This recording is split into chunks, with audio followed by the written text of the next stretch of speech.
sitting on it just now. So for Evan's sake. My sake. For Evan's sake. For Evan's sake. Quick rundown of what you're looking at here. And part of the updating will be making sure that there's an actual legend on this. So, outer wall, pretty distinct there, where it's dashed. It does not exist, but that is the claim of the city. So up here, where it's marked flow, hopefully y'all can see the ping. Yep. The diamonds. So these things, those are major gates. There's one at Feeders, there's one in Clang, one at Prayers, and one in Roots. So that was the top going clockwise around. The symbol in between there, so this one, that one is the... Oh no, what just happened to my map? Rude. So rude. What was I saying? Oh, those are major guard towers on the exterior of the walls. I'm desperately trying to fix this. Okay, there we go. So the squiggly wiggly lines, those are all interior walls. So those are traversable on top of them, so there are guards and things that are traveling across on top. Where there are diamonds on those are towers as well, watchtowers, and that's also where the gargoyles tend to hang out. Those are kind of their roosts. Where there is a break in the wall with 2 dots, those are the interior gates to go from section to section. Speaking of the sections themselves, down at the bottom here, which this is the gate that y'all are heading toward, Prayers. So that's kind of your temple district. And these are not the official names, for the record. These are the names given to these places by the populace. And yes, it is spelled Preyers on purpose. To the left of that, I'm just going to go clockwise again. We have Roots. Roots is the residential district for the middle and lower class folks. Continuing on, this long awkward shape up here is Feeders. Feeders is the market district. On the outside of the wall from that, we have Flow, which is the docks district. Kahlo is right on a large shipping river. And I will type all of this up as well for you guys. Moving in from there a little bit, we have Wages. That's the merchant district. So that's where the mercantile stuff is. That's where your craftsmen are as well. Continuing around, we have Clang. That is the training district. So that's where your paladins, guards, and mercenaries go to train. Pages down here on the outside. Pages is the knowledge district. So that's like libraries and colleges and schools and things. Moving in from that, we have Tomes, which actually has 2 sections, a mid-tier and a high-tier access. Tomes is the arcane district, so very heavily restricted. I forgot to mention that Prayers did also have a low and high access. The small dinky one to the left here of center, that's Tape, that's the governmental district, so that's where your main government buildings are. Peak is the high district, and that's residential for the top families, their primary homes. And the gardens here, only accessible through Peak. So I think I hit all of the districts. Yeah. Any questions about that? Because it's a lot. Is Callow a very flat city, or is this the tiers as they go up? Like Peak being literally the tallest point in the city. So it's not a huge elevation change. Peak tends to have some of the taller buildings, and there's a bit of a height advantage there. Mm. But it actually gets a little bit lower in elevation toward feeders as it gets toward the river there. And prayers and pages would be like slightly higher elevation, with Peak being built up a little bit more. Any other questions? Don't know. Okay. I have to turn this music down a little bit. It's a bop, but it's right in my ears. Okay. So the sun is heading down, or it has set rather, by now. Y'all have had your dinner and kind of settled in for a little bit. Duncan, the day's been a bit of a blur for you. A lot of people all around that you have been interacting with, kind of getting the story from folks. At this point in the evening, it's getting a little bit hazy for you. Like you've been exhausted all day. And while you've tried your best to be there and present and fully aware, sometimes it just doesn't happen. So as you finally get a chance to sit down and rest for a moment, let your eyes drift closed, you start dreaming. And as you are dreaming, you've slipped kind of from the hustle and bustle of the people around you to another crowd. It feels very familiar. It feels almost like home, this place.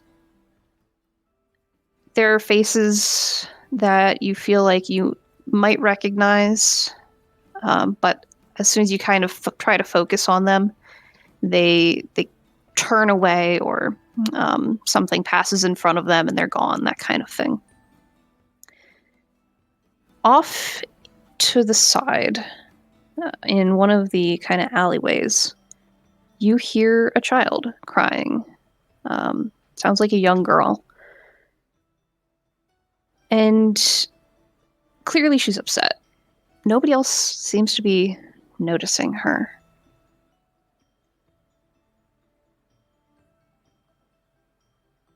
Is this dream playing out like a movie or like an interactive? Like I'm somewhat conscious as a. You can decide where you go and what you do. You feel like it feels like you sat down for a bit and woke up and continued on your day, kind of. Like the strange bits don't really strike you as, oh, I'm in a dream.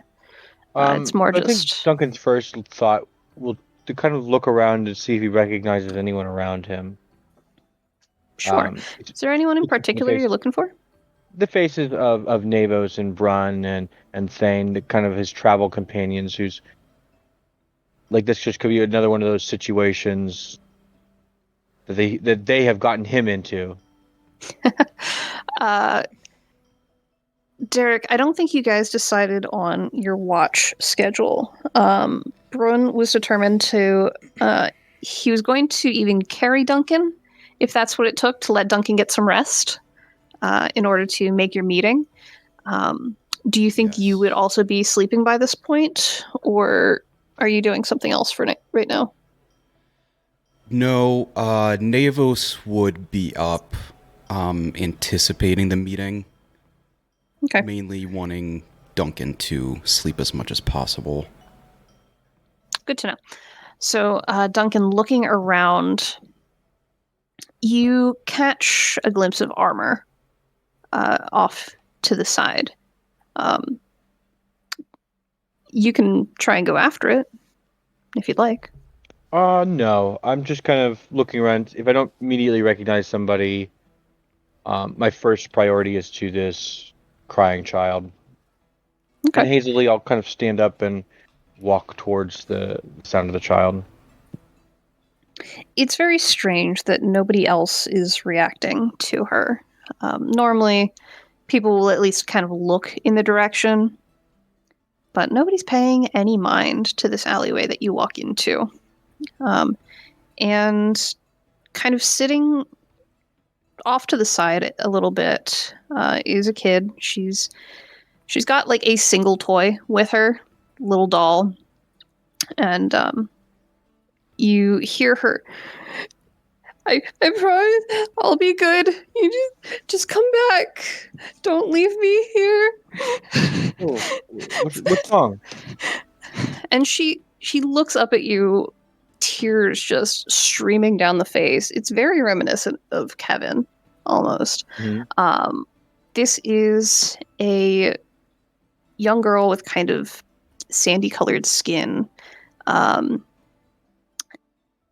She is blubbering at the moment. My brother left me here, and I can't find him. Do you know where Valen is? I don't know of Valen, but I'm sure he didn't mean to leave you here. It's probably some sort of mistake. Do you remember where he was going? We were playing, and I wouldn't let him take my doll, and and then he started running, and I couldn't catch up, and now I don't know where he is. You don't know where he is? I don't know where he is, but he's probably just playing a game with you. Do you remember which direction he ran in? Maybe we can check it out and see if we can find him. You know? And she kind of like rubs the snot across her face, like trying to clean the face up a little. It does not clean up. It just smears everywhere. And she grabs your hand, kind of picks herself up, grabs the doll, and starts to pull you toward the other end of the alleyway. Are you going to follow her? Yeah, I'm letting her pull me. Yep. He ran this way, but I don't know where from there. Well, we'll keep walking this direction. Maybe we'll run into him, and if not, maybe we can take you home. And she's gonna try and lead you a little bit. She's like much smaller than you, so a lot of steps to your individual steps. As you continue walking, the alley opens up, and the ground around you goes from cracked cobbles to more of a meadow. There are lots of tall grasses interspersed with bundles of patches of flowers. And there's a distinct amount of dew that catches on your clothes. And your shoes end up wet from walking through it. And as you're walking, she's talking to you, telling you about the game they were playing and telling you about Valen, telling you stories that she had heard. After a while, it seems that she's forgotten the crying. She's forgotten what she was doing and where she had been. And even though you're in a completely different place now, it doesn't feel wrong to be here. Mm-hmm. Eventually, she pulls you to the side a little bit. She's like, "Look!" And she holds up a flower. This one's my favorite. And it's a little white trumpety flower. Do I recognize the flower? Yeah, you do. Is it the same flower that I made a rubbing of? Back in Ulrith? No. This is a flower that it's a morning glory. Morning glory. So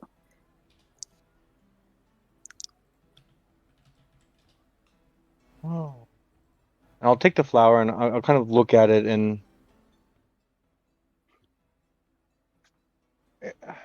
Excuse me, little girl. I don't think I've caught your name. I'm Elle. Elle. Yeah.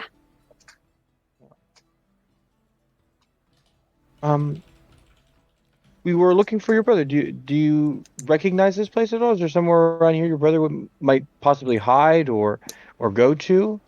Any like secret clubhouse? I have a She friend kind Kevin. He of. has a secret clubhouse. Your friend Kevin. I have a friend Kevin. I don't know any Kevins. Um, I don't know. Do you think he's around here? Let me look. I would like to kind of look around the area and see if I see any small childish, boys or signs of activity. Yeah, go ahead and give me a perception or investigation of your choice. There's 2 perception. That is an 11 on the die plus 4 is 15. Looking up and around you, you take in the landscape, and where there had been a meadow, bright and airy and full of sun, you realize you are in a dark wooded forest. You haven't moved, but the world has changed around you. And again, it's not uncomfortable. It feels very normal to you in this moment. There are shadows kind of dancing through the trees. And as you pay attention to them, like as your attention hits one, it vanishes and another reappears elsewhere. You don't see any young boys that match the description she gave you. I don't see him around here, but this place is awfully dark. We should probably head on home. He's probably gone home for the evening. It is getting pretty dark out. And as you look down to your hand to make sure that she's there, she's disappeared. There's a single morning glory on the ground.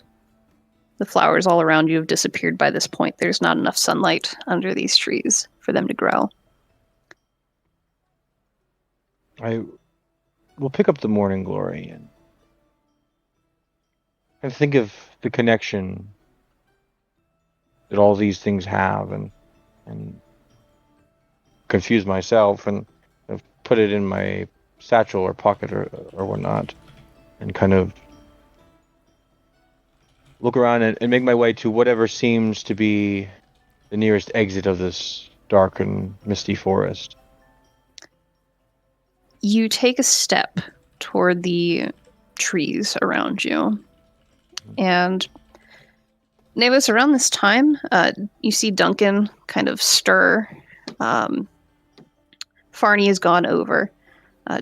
Duncan, it is time for our meeting.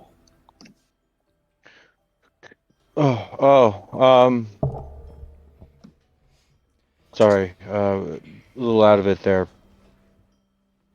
Yes, this, our meeting, yes. Sorry, I'm a little Well, lightheaded. My blood sugar's a little low and kind of been out of it for the last couple days here, or the last day here. Perhaps you who should are have we had more meeting of the dessert. perhaps. Who exactly are we meeting again?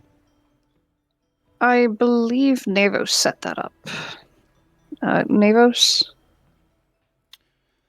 Yes, this would be one of the guards, part of the fake Louis group. Yes. I hope you're okay. We can get you some more food if you need. Sorry. I'm coming back to it. I had these spur of the moment things. It's I guess I don't have to explain it to you, but it comes with age for my people. I'm sure yours a little bit further than mine, but I think you'll get there one day. We'll see. But Yeah, we can get you some more rest once we get back. I I should I definitely need that. But yes, I'm ready and of my wit today, and by all means, I'll kind of slowly start to get my things together and try to present myself as spry and young as I used to be, and kind of push this whole thing episode out of my back of my head. So it's only been a few hours. Y'all kind of set up a camp a bit before sunset, and your meeting was scheduled for 3 hours after sunset. So that's about where we're at. While you've been waiting, Brun has been keeping an eye out, watching for Thane to return. Duncan, you would remember that when the others came back with dessert and food, they mentioned that Thane had found others of the collective and promised to join back up later. Though the details were kind of sparse on that. So Brun kind of pipes up. Still no sign. I guess we're doing this without them. Perhaps, yeah. It seemed like he wanted to be back with his own people anyway. As much as he wanted to learn from us, I doubt he actually really did. Maybe one day. Perhaps. I have a feeling we'll see them again. But for now, we have a meeting. Navos, you said it was over that way? Kind of gestures. Yes, near the tents. Before we get to it, do we have an idea of what all we want to give them? Brun, I know you mentioned maybe keeping a box with you. If we give them our stuff, I don't want them to take it without us with it. Mm-hmm. Okay. And I'm kind of gesturing to my paladin, memorabilia, regalia, I should say. My necklace, my armor. This isn't freely given. This is nor is it freely taken. This is earned, and I will not part with it. I don't think anyone's going to ask you to part with it. But just putting that on the table. Our packages, the guards at the gate are going to open. You said so yourself when you came back from talking with one of them. It would take a day for them to verify our paperwork and decide what to do with us from there. If we go to them at the gate, they're going to rifle through everything. And if they open these boxes, there's a good chance we'll infect the entire city. Callow will become ground zero all over again. Right. Which is why we're leaning toward sending some things around with Louis. Can we trust him to not open it? That's why I'd rather go with it. Mm-hmm. I know the price is steep. 3 gold a day is a lot. But it would at least get us inside enough to stash things or deliver them so that we can go back around and do things the proper way. I am willing to offer some things to try and get that price reduced. I can always help with that as well. Do we want to all go in or just leave one and whenever they're set, come back out? And we might want to keep at least one of the boxes with us once the guards come get us.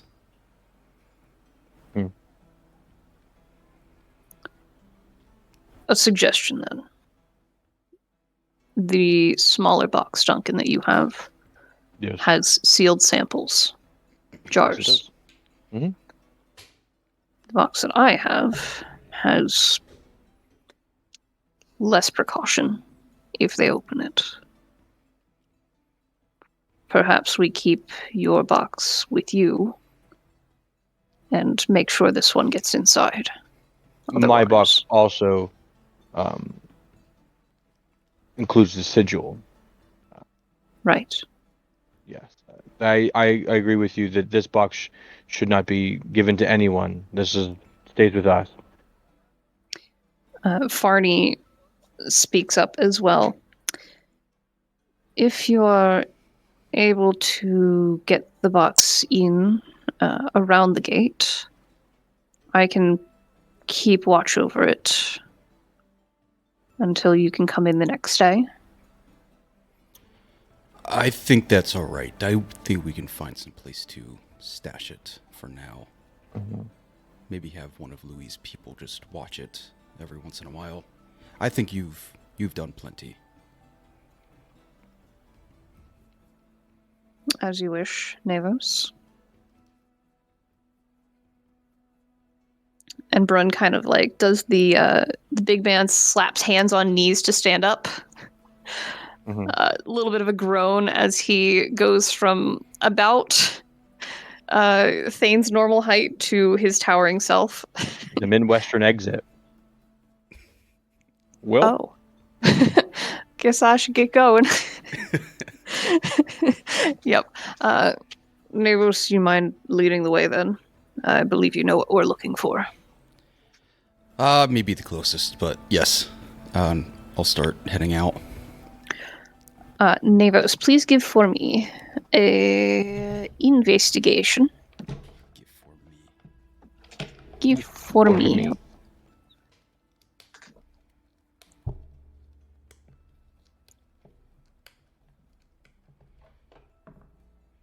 Okay. 10. A 10.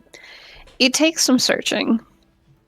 You kind of wander in the direction that you had been pointed, and you're looking for that symbol that you were given. The one that was kind of written with a finger on your hand. It takes time.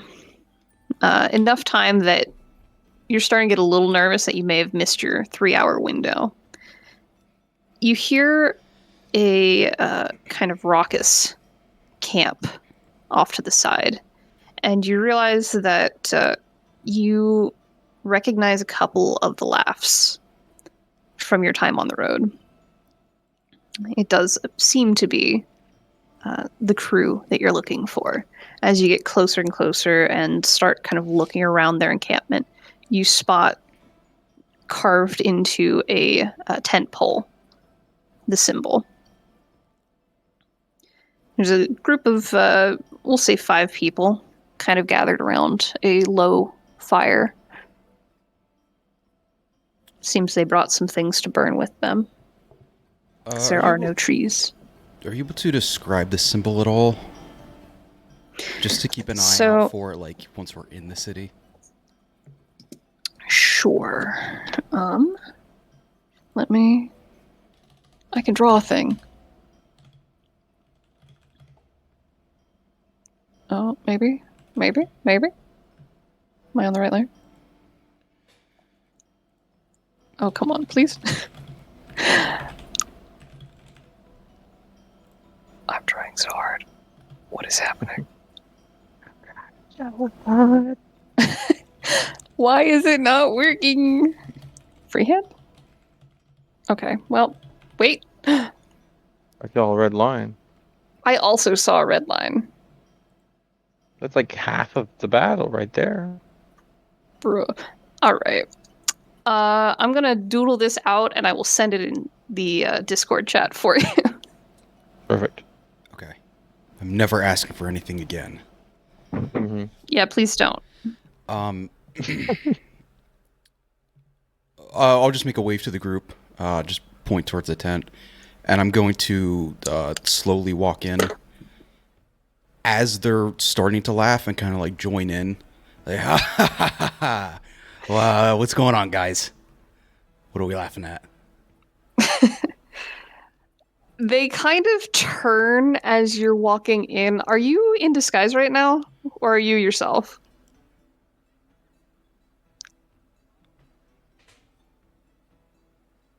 Oh, that's a good point. Because when you first chatted with one of these individuals, you were yourself, I believe. Yes. But you had like a gauzy veil thing and like your cloak up over you. Yeah, no, I didn't think about it ahead of time, so I'm just myself. And as you you kind of join the circle or try to force your way in. Please tell me that's not going to send sideways. I swear to God. Okay, perfect. There is your symbol coming through eventually. Okay, cool. Thank you. A diamond with a couple of extended points and a pattern of almost T's in the middle. They kind of turn towards you, the laughter cut short.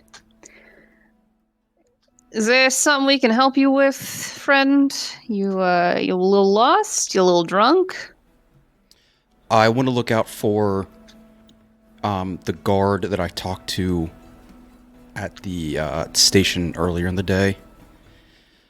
He's not currently right here. Okay. I talked to one of your fellows earlier. Is Louis here? Louis not here. They have similar elements to their armor and their gear. They have the symbol you were told to look for. And having seen like proper Colo guards, you're like, absolutely not. Not even close. They look nothing like actual guards. Okay. These ones are a lot more casual. You talked to one of our guys? About what, yes. pray tell? Talk to one of your guys. Oh my god, what the hell was that accent? What the? Tee. We met up with you earlier to try to get us inside. We may use that, but we would like to see if we could have an item, crawl in a hole.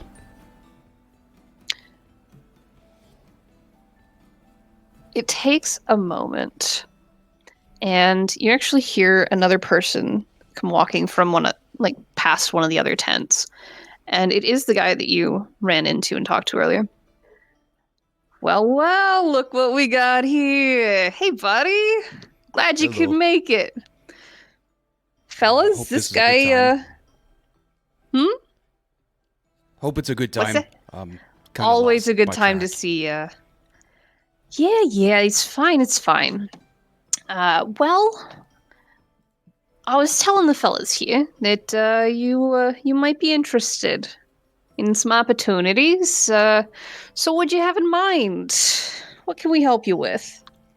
We're very much in the business of helping folks. Did I hear something about items in holes? We could help you get there. Yes, I think we might take you up on that. Have us come in with you. Find a little nook in the wall, possibly.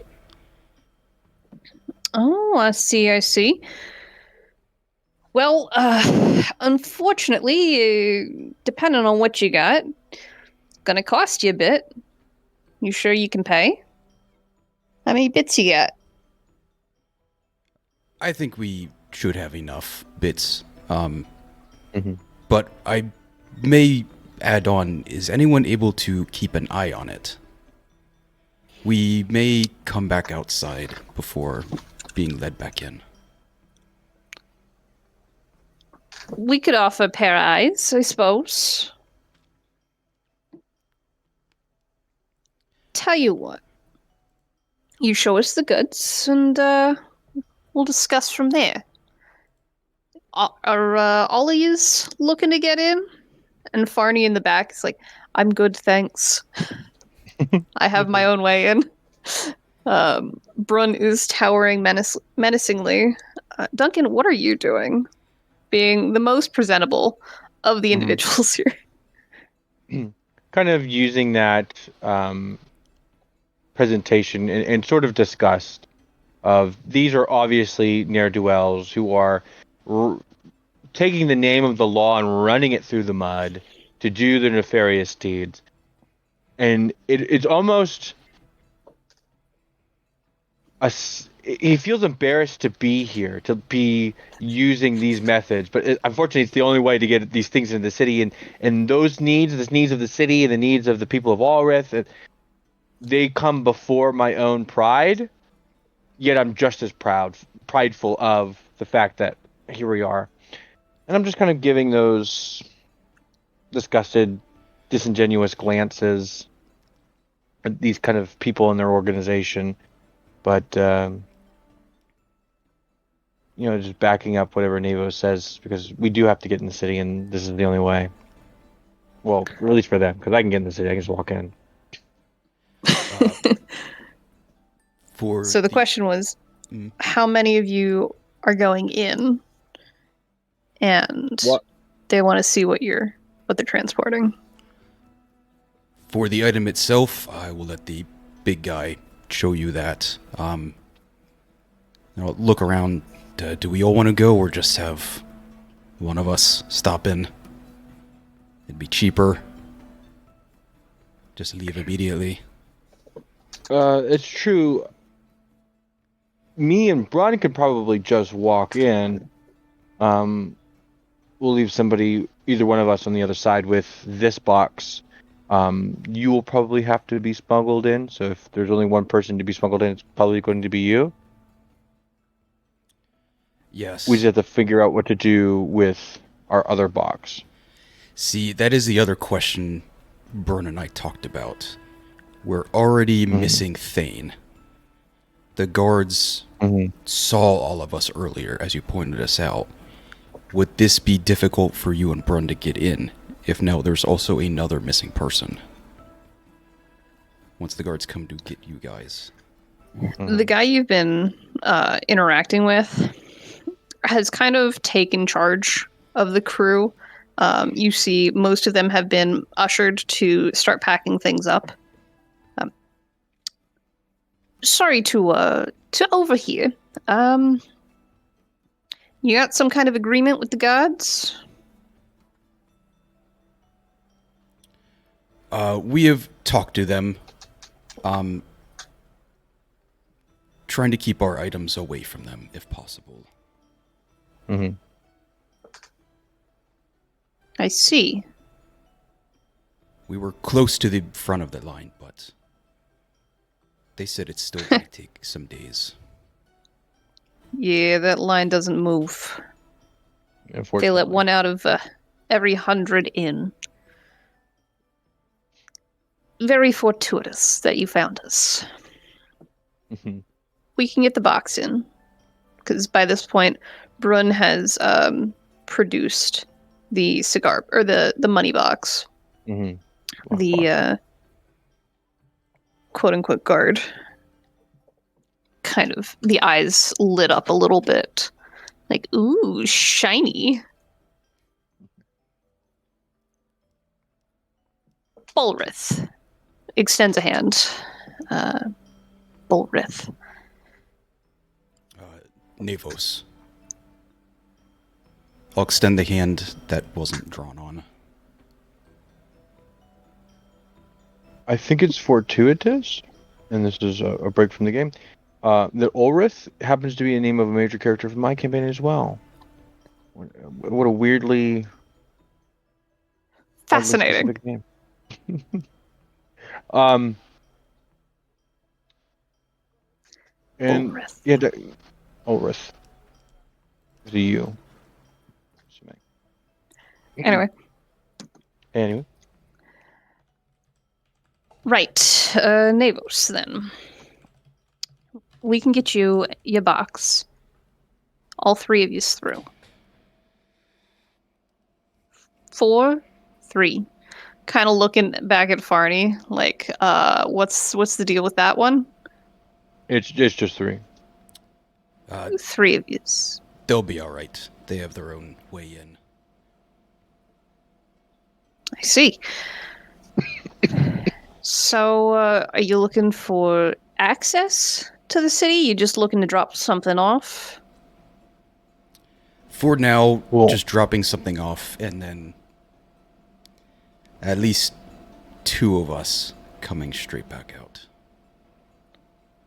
I see. All right. Well, in that case, box about that size.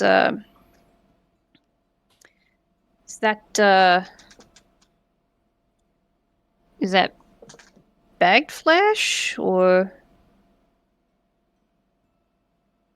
what you got there? He's asking if it's magical. Mm. I assume It's- since you're not trying to go through the gods. It I wouldn't necessarily call it magical. I think cursed is a better term for Magical? it. Who said magical? We don't deal with magical items. Nobody said Fair enough. Fair enough. They're ashes. I'm afraid of them, of these dickheads dropping any of it. I want to keep it safe. Ah, precious memories. In that case, kind of like does a little bit of counting on fingers. 5 gold for the lot of yous. Add on a gold for every day we watch it. Minimum 1. So that is 6 gold total.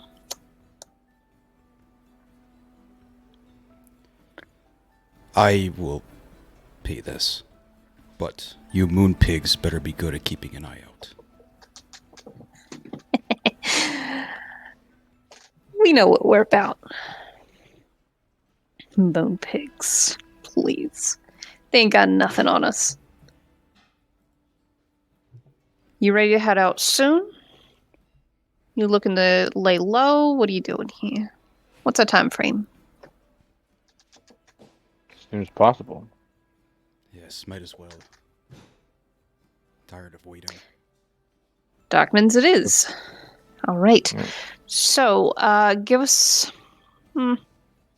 Again, does a little bit of considering. We've got at least 2 more pickups for the evening.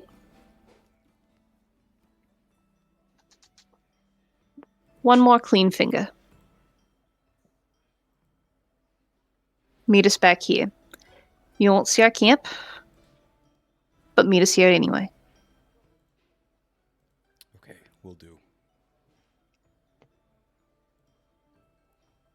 We'll take half the payment up front, if you don't mind. I'll hand over 3 gold. I'll also hand over 3 gold. You're giving full payment up front?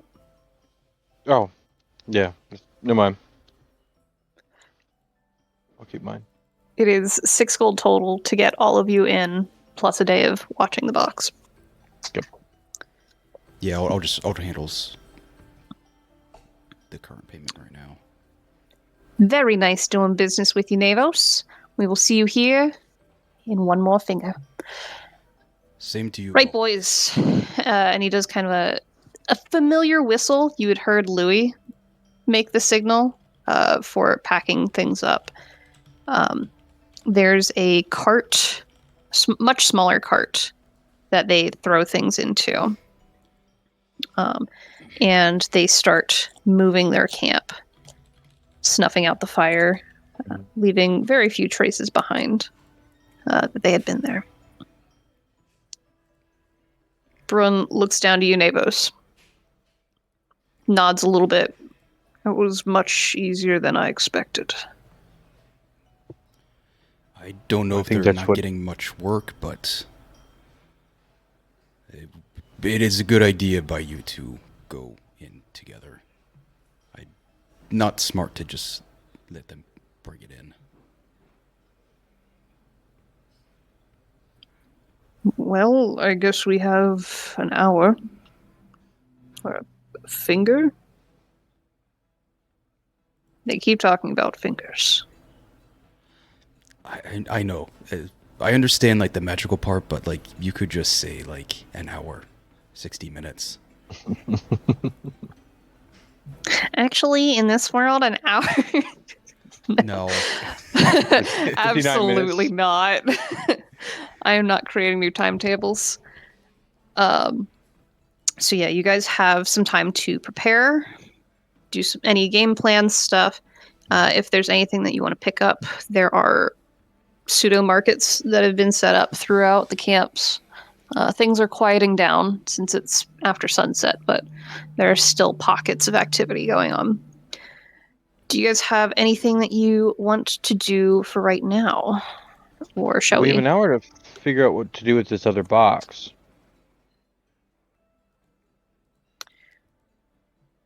Brun tosses his bag back up over him. Perhaps we should find a different location as well. Somewhere nearby, but so we can keep an eye out. But Agreed. Is there any like local taverns near this area? so the quote unquote city around you, this is a makeshift settlement Like of like a people shanty who have town? been people who've been rejected from the gate, Mhm. numbering probably in the hundreds to thousands. There's a lot of people who have not made it in. And Navos, as you were kind of making your way over here, you noticed up at the gate where there had been somebody earlier being detained and stuff. The guards have not stopped. Like, people are still lined up, still queued, being checked, being rejected, occasionally being let in. Yeah. Yeah. So they're still working, is the point. Are they? Does it seem like they're changing out pretty often, or is this like a long, like there for hours before getting swapped out? So there are guards who are patrolling on the outside of the wall. They had set up kind of makeshift barricades to keep people back, and they're patrolling that. You see some of those swap in for the gate guards, who swap inside to go do something else. The occasional gargoyle will drop down, either delivering something or taking something, stuff like that. So it's a pretty consistent like rotation going on. Okay. I don't have many plans, but if we want to take a look at where to put this other box, Duncan, you said you might be hungry. I was hungry. I've kind of come to my senses. I'm still a little hungry. I could eat, but I'm a bit better than I was. Farney speaks up from behind Brun. Why don't we go get some food for you? Something with a bit of sugar. Yes, please, please. And they start kind of like leading the way away, look back, see Brun making the gnarliest snarl at them, and do kind of a after you motion. Brun kind of starts heading back toward where he had found the desserts that he had procured. Right, so as far as storage goes, I believe ultimately we're trying to get some things to the Prayers District. Mm-hmm. If I remember right, it'd be in the high tier. It's been a bit high access zone that we'd be trying to have our meeting.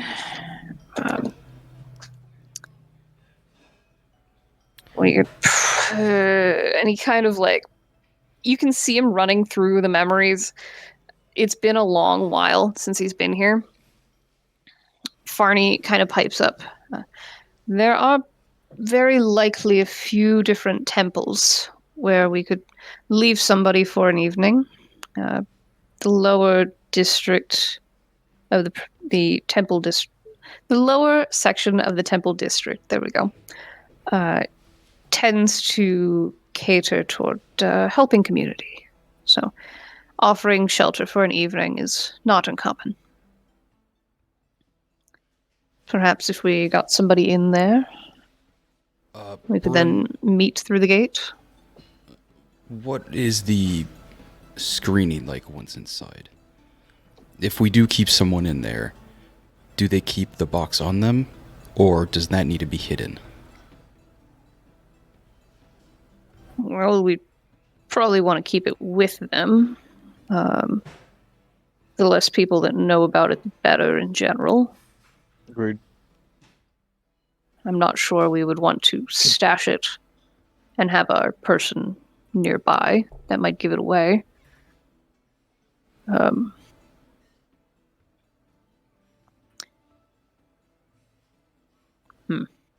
It's a good question. Well, I'm willing to stay. I can hide myself somewhere. At least for the night. I'd rather you have somebody with you, Navos. They have the seeker squads. People who hone in on magics. Mm-hmm. They walk them around like guard dogs. I fear what would happen if they found you collarless.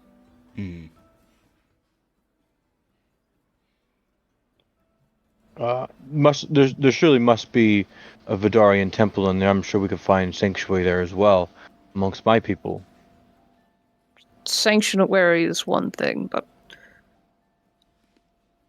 unfettered magic is a highly punished crime. You don't get to choose the color at that point.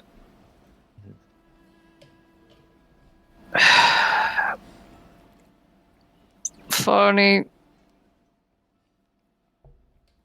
can you get through the gate and meet us on the inside and keep an eye on things? Are you sure about that? They've done a lot. Kind of looks back at Farney, who is glaring at you currently, Navos. Just a little bit. I'm sure they won't do anything detrimental. Okay. Thank you for the vote of confidence, Brun. I very much appreciate it.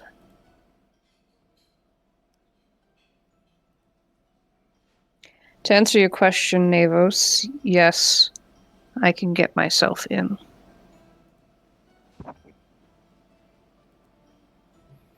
Well, I wish you the best.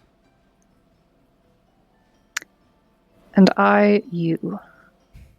They start to make their way through the crowd, off in a different direction. By this point, Duncan, the sweets cart is there. You have your choice of whatever looks good to you. It'll cost you a silver. Absolutely. I'll buy a couple, probably 3 sweets.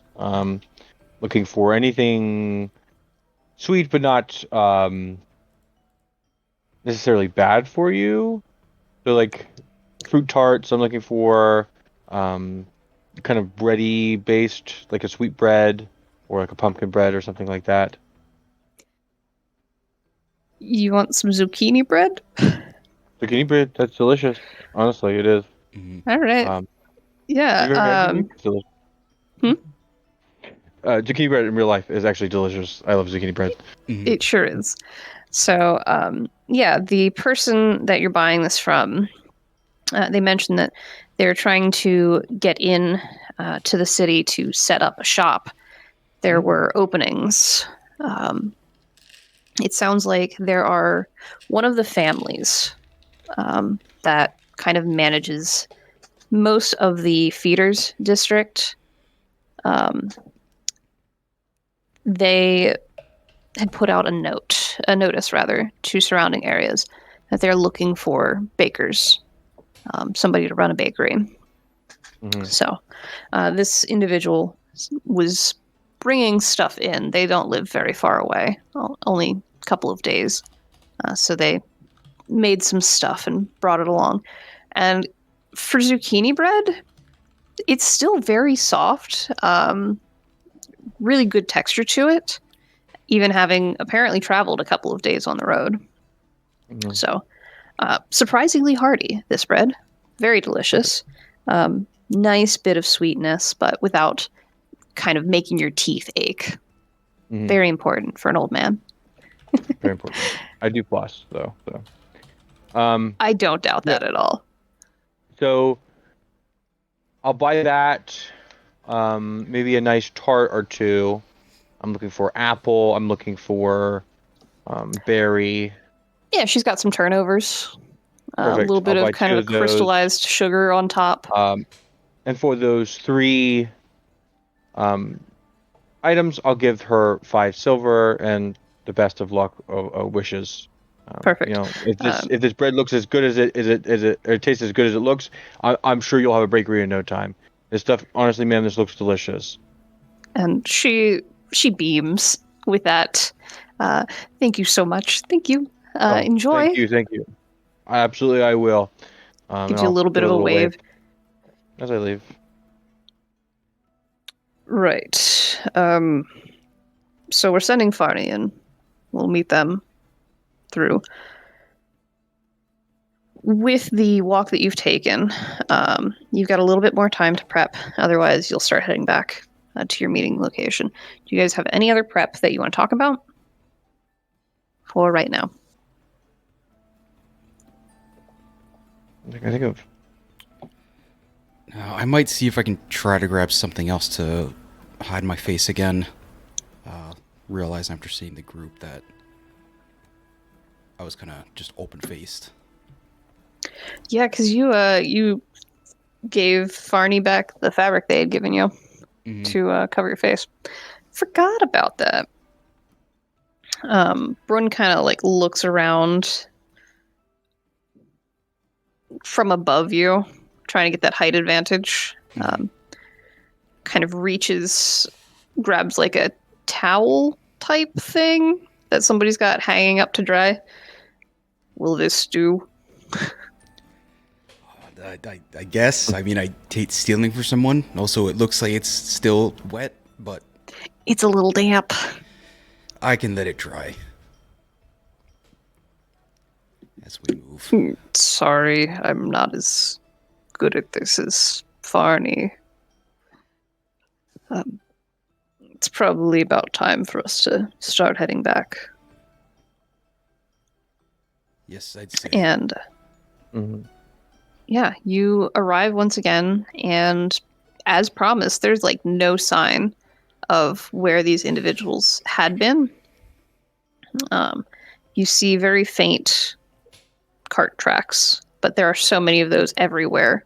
It's hard to tell which ones are your individuals. You kind of stand for a little bit, 5 minutes, 10 minutes pass, and eventually, Navos from behind you. Good to see you again, buddy. You ready to go? Balreth. Yes. I think we're all good. Was it that easy to spot me, even with the towel on? The towel doesn't do nearly as much as you'd think it would. That's all right. I'll grab some washcloths later, but we're all set. Perhaps we can help you with that later. All right, well, few ground rules for you folks. Obviously, it goes without saying. You squeal, you get stuck. Understood? Not a word to nobody. Kind of like looks at you, Duncan. Very pointed look of like, not a word, nobody. We'll guide you in. We'll get you through. You'll get your temporary passes to get to wherever you got to drop things off. And then we'll bring you right back through. We'll keep an eye out. Understood? Yes.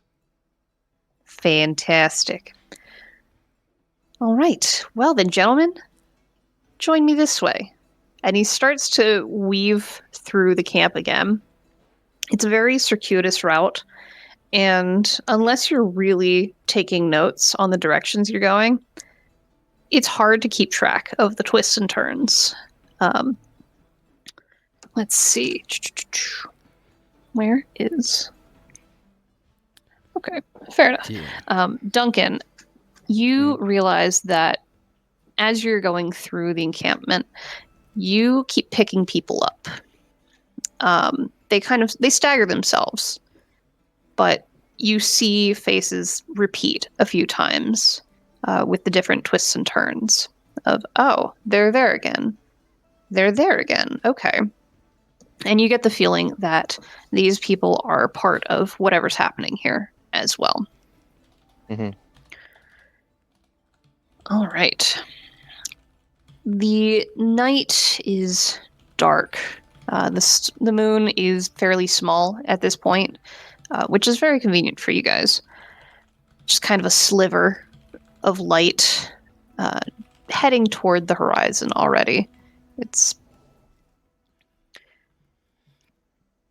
You start to kind of adjust your eyes, or eye, as it were, to the darkness, and you realize that you're getting farther from the encampment. You can see the city to your left, and Brun would recognize that the cart he had pointed out earlier in the day that was heading in kind of a weird direction, that is in fact the direction that you're currently heading.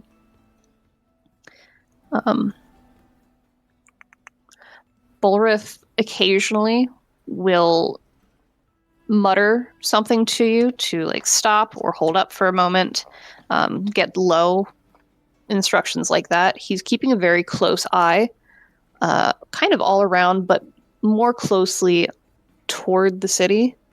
You assume that he's watching out for where the guards are and such. You hear the occasional whistle of a signal, not from the guards.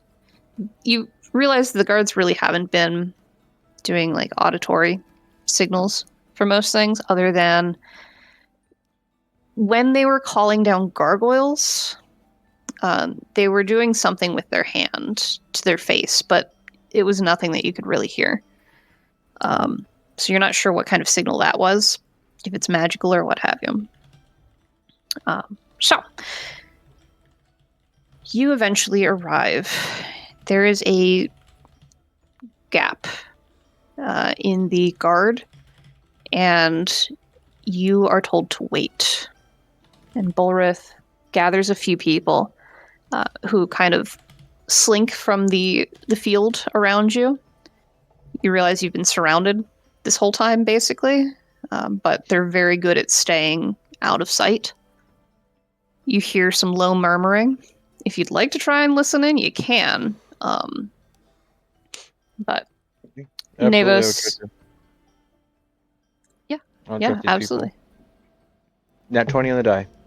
Well, shoot. Oh, good. All right, give me a moment. If I can bring it up without touching it. So, there are several words that you... Look at it. Yeah, that's funny. Oh, hey, twinsies. Look Oh, at hey, you guys. Fish ray. You listen in, and as quiet as they are, like as practiced as they are at keeping their words to themselves, you do catch a couple. You hear boned at one point. You hear Buzzman. You hear Cly the Jerk.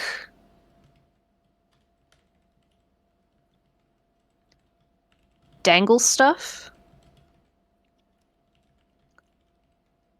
And Flash again. it's really difficult trying to parse out what they're talking about. And you're getting the feeling that this is some kind of code that they had been using.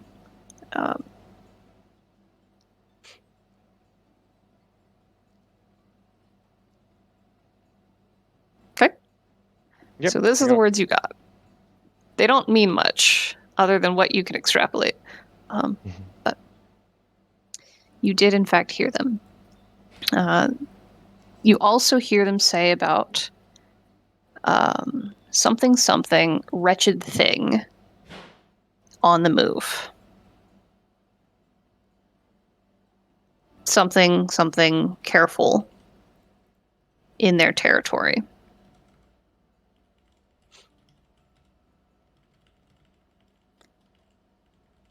Eventually, Bulrith comes back after his compatriots have spread out again in the direction of the city wall. And, all right, gentlemen, it is now do or die. And I do mean that quite literally. If we're caught, well, you're dead. Most likely. They may offer you a trial, but it won't be fair. Hey, we already survived one unfair trial. If it were light enough to see his face clearly, there would be a quirked eyebrow. But a decision made to not engage with that bit of commentary. Right. What I want you to be doing, you're going to follow me low and slow. We have a route out here, and if you divert from it, you're going to get us caught. I've got fellas spread out up ahead. Especially you, big fella. You're going to have to get down. I almost said their vision's based on movement. If they catch wind of us, it ain't going to go well for anyone. Do any of you have any magical, and they did actually say magical, effects on you right now? Active spells. Unshielded items. Not currently, just the way I look. As weird as you are, that's not what I'm talking about. No jewelry? Nothing? Like, really looking hard at all of you. All right. Then follow me. And he starts making his way. I will need everybody to give me stealth checks. And because he is assisting, give yourselves a +5.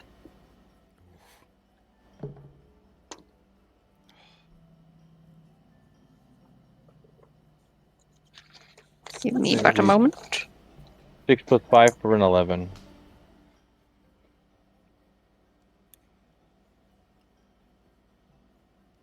Still to the wall. Navos? 25. 25. You rolled a net 20, or you already had some pluses? 16 plus 4, and then did you say +5? Or is that to the end of everything? +5 was like just to your total roll with your stealth. So that'd be 25 for you. Yep. And Brun coming in with a sweet little 22, unless he's got some pluses to his stealth. But I don't have his sheet pulled up right now, and I don't care. Oh, sneaky. And let's roll for the guards. I wouldn't imagine so, because his dexterity is a 0, if I remember, or is it +0? It's either a 0 or a -1. Either way, he's still pretty high up there. Yeah. So, all in all, it is a little bit tense. Not just a little bit, but it's very tense as you're making your way. Duncan, your armor is a little bit clattery here and there. You don't have heavy armor, do you? Is it heavy? No. It's Okay. a medium chain. I was gonna say, because heavy gives you disadvantage, I think, on stealth. You are correct. Oh my gosh, I knew a thing. Look at that. So you stumble a couple times, and there will be like a hand that kind of sweeps in from the side to steady you, and you'll occasionally see like flashes of eyes, reflecting light and stuff, as people bump out to try and help keep you on track.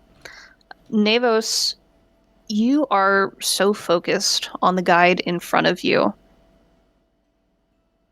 Your movements are very fluid. It feels very smooth for you to keep going. And Brun is surprisingly stealthy. He normally spends his time making himself known. And in this moment, he has completely reversed that. You reach a point just outside the barricades, and you hear the sloshing of a lot of liquid. Ulrith turns to you all, and you can see from the lights of the city kind of glowing around you. He's got a big grin. Welcome to Kahlo. And he pulls aside a grate and the very classic, you're going in the sewers. It is stinky. It is warm. There is a small walkway along the side of this drain pipe for access. You hadn't realized like how loose the grate was, and you assume that that's probably how they've gotten away with this for so long. You are ushered up inside the pipe. Some metal spikes in the wall to help hoist you up. And inside, you have new guides. There are a couple of the individuals from this crew, which you're starting to recognize kind of a look about them. They are waiting to pull you up and in and get you out of sight as quickly as possible. If you try to speak to them, they'll hush you. Try and make sure you stay silent. Now is not the time for questions. Once you are firmly inside and up the tunnel just a little ways, 20 or so feet, 30 feet, you hear the grate pulled back into place. Another whistle command, much quieter, more of a high pitch, a little harder to hear at a longer distance, and a lock of some sort clicks into place, sound reverberating off the stonework around you, just barely audible over the rushing water that you don't want to imagine what's in there. So apparently the city has plumbing. Cool. And it is currently your way in. So about 8:20 there. Curtis should be back and ready to go in about 10 minutes. So let's take our bio break now. Perfect. We'll come back at like 8:30 and keep going through the sewers. The stinky sewers. Stinky, stinky sewers. Y'all are gonna be gross. Which is probably the worst thing Duncan can experience. It's just... Brun had to grab a wet towel. It's just gonna get all moldy now. Mm-hmm. And full of those little atomized poop particles. Duncan is definitely, if he lived in the modern world, the kind of person who would close the toilet lid before he flushes so that the poop particles don't atomize onto his toothbrush. That's a good idea. Mm-hmm. Even like keep it in the bedroom. Stay away from it all. Yeah, honestly, probably, yeah. Keep it, right in the fridge. Nothing can grow on it. How was the trip, by the way? Oh, it was fun. Exhausting, but fun. Yeah. It was a long week, but I don't know. Like, it was so swelteringly hot Monday, Tuesday, Wednesday, and this is like an older summer camp. The buildings were built in the 70s, so they don't have AC. And we were just like, the kids were dead and dying and just laying around We just kept trying to throw them into the lake because that's like the only relief from it. So we just kept having the lifeguards make swim blocks so the kids can swim in the lake. Mm. That's what we did for like the first 3 days, and then it rained on Thursday, and everything was right in the world. It cooled down. We had a big party. It was. We did all the other summer camp stuff in like one day. The fishing, the archery, the running around, and Mm. but after it started raining, it was living the camp experience. That's great. How long have you been doing it? This is our third official summer camp, which is the whole week thing. But I have done other retreats, not just for the summer camp itself, because the camp hosts other parties, so you can do like a business conference there. Actually, this shirt is for the Avidum Club that my partner runs. Okay. And they do retreats up there. So they'll take some of the kids who are part of the Avidum Club, which is like a mental health awareness club, and they'll take them up there for a retreat for a weekend. And we've done a couple of those. This is my third official summer doing it, and I'll be doing it for next summer as well. But we've also done a couple of retreats up there. Yeah, that's great. Some of those are in the winter time, so it like snows up there because this is kind of in the mountains of New York. So it gets really snowy and really cold really quick. Is this something you did as a kid? Actually, no. I grew up down in Florida as a kid. Okay. So the camp director for senior high summer camp, classic senior camp, his name is Jim. He works with my partner Abby. And she was like, hey, we need camp counselors. This was like 3 years ago. We need camp counselors. We have like too many boys and too many girls. You guys want to do it? We're like, yeah, sure. Why not? And so we go there. We have a blast. We really connect with these kids. We have them because it's summer camp, but it's also a focus on mental health as well. So these kids come here. They have, we have these sessions where we like talk about problems that they're facing in their life. We'll do like individual, like we'll talk to the kids one-on-one, kind of give them some coping skills and talk about, like each camp usually has a theme. This one was finding hope in troubled times, kind of thing, and connecting and realizing that other kids your age, the other kids that come to camp, also are going through some pretty serious things in their lives, and we have that commonality amongst ourselves. And like that's kind of the basis of what we do there. But there is definitely summer camp activities like fishing and archery and swimming. We do this big swim across lake. There's a big lake. It's about I would say a mile wide, and we do a swim across one side and then we swim back. The kids love that. Are you able to see like the same kids every year? Like you're seeing like the same ones from the past 3 years? That's cool. So most of the kids. Oh, I guess I missed my point. Jim runs the camp. Jim has been he was a camper there. Then he ran things. He's been doing for like 30-something years now. Okay. And he's been running the program. We do see the same kids because usually they come up through junior high camp and then they'll run through senior high camp. So some of these kids, I've seen all 3 of their years so far, and I'll see them next year for their last year. Every year there's new kids who come there, have an absolute blast, and then continue to come there every year. We just had a camper who came for us the last 2 years. He loved it so much that he came back as a counselor this year for junior high. Yeah. It's a Methodist run camp, but it's not very super religious. Yeah.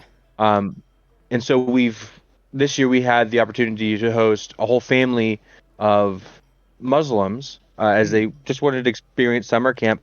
Oh my God, those kids are amazing. Like they were the nicest, sweetest little kids. There was 13 of them. 3 of them were in the senior high camp with us. The one, her name was Isra, amazing artist. She drew this amazing little poster thing of us as drawn as like Demon Slayer characters because she really liked Demon Slayer. Okay. I actually have the poster with me. I can show it to you. as soon as it's handed to me. Yeah. Here it is. So she drew us this. She drew this in like a day, and then watercolored it for That's us insane. because we left such an impression on her. It was amazing. That's so cool. And that's all she did. She just sat everywhere drawing, and she drew all the other campers. And it's just her sketchbook is full of all her new friends that she made. I'm so excited to see her again next year, because she said she wanted to come back. So Yeah. I'm really looking forward to her coming back next year. That'd be great. Yeah. I thought about like even as like a teacher. I mean, it's gonna be terrible. Like once they're not able to come back again, but that'd be so cool. At least for her specifically to like see how like it improves throughout the year. Yeah, and I constantly was drawing, but it was such a great experience to meet these young women, and there was definitely like this culture exchange as we just kept talking to them and talking about how they live in because they're from like Afghanistan and Iraq. Some of these kids are from different countries, and they've been living in the United States now for a couple of years, and they just have their mom and their aunt and another female figure as one of their parents, and that's it. Like all of their fathers have abandoned them and so on and so forth, but they're just the nicest young ladies I've ever honestly met. They're so polite. They were so on top of themselves and like what they had to do. The perfect campers. Yeah. The perfect campers. Yeah, that's the one of the biggest things I miss. In college, I went to RIT in New York, and people from everywhere, like friends with like some kids in like Brazil, France. They were just all so much fun. And we really do get kids from just all walks of life, and they just leave that life behind for a week, enjoy summer camp to connect with these kids, because there's the big thing about the camp is just try to break those barriers. Like there's no socioeconomic barriers here at camp. There's no race or religion barriers at this camp. It's just you come here, you be a kid for a week, and then you can go back to your lives, but just have this as an escape. And some of them kids really do need it. And that's why I think I enjoy it so much, is it's so nice to be like a nice piece of these children's lives, I suppose. It's a nice escape for them and enjoy a week at summer camp. And that's what keeps them coming back every year. And it seems like we have made such an impression on them too, because at the end of the camp every year we do these posters. What? Oh, that's okay. It's okay. We do these posters, and all the kids like write little things to each other, and we do ones for the counselors too. And these kids are just like writing these, like, "You have changed my life." Like, I couldn't imagine anybody else running this camp with. Like, I can't imagine being in a camp that's different from this. Like, this is exactly what I wanted, and I love it and look forward to it every year. And it's like, oh, that's nice. Camp counselor of the week, sure. Now, a while ago, did you mention that you're a painter? I'm a professional house painter. House painter. That's right. Have you thought about doing something like this, just for like full time, or do you like doing like the house painting? I don't particularly love doing the house painting, but I did go to college. I'm just waiting for an internship to actually do what I majored in, which is aeronautical engineering. Oh, cool. Okay. I'm just a professional house painter because that pays the bills for right now until I get like an internship somewhere, which fortunately everything keeps tanking as Especially if you're trying to go into federal. Oof. Yeah. So money keeps getting pulled out of everywhere and nobody's looking for, so I'm kind of just hunkering down. And to do something like camp counselor like that professionally, it doesn't really pay that well, especially that summer camp. I just kind Which of camp do it was because this? This is Sky Lake Retreat Oh, up okay. in Windsor, New York. Nice. Lovely That one people. sounds Don't pay a familiar. lot. Sounds very familiar. I've said it to people here in Wilkes-Barre, and they're like, "Oh yeah, Skylink. I used to go there as a kid." Nice. Very cute. Everywhere. All right, so as per usual, Curtis is late. Late? Already late? To his late? Yeah, late to being late. Curtis, what the Cannot believe frick? it. I cannot believe it. Can we not? I was surprised he was even going to try to make it. That's such a... I didn't realize how long of a drive that was going to be for him. I know. Yeah, he was like, driving from Indianapolis, so it's, I think, like 9 hours back down to Yep. DC. Disgusting. Dang, we each got to do our own thing. And his thing was Gen Con, Yeah, I drove. which sounds An like it was hour a and a good half. time. I still haven't heard confirmation. He said the one night that he might be going to a party with Brennan Lee Mulligan.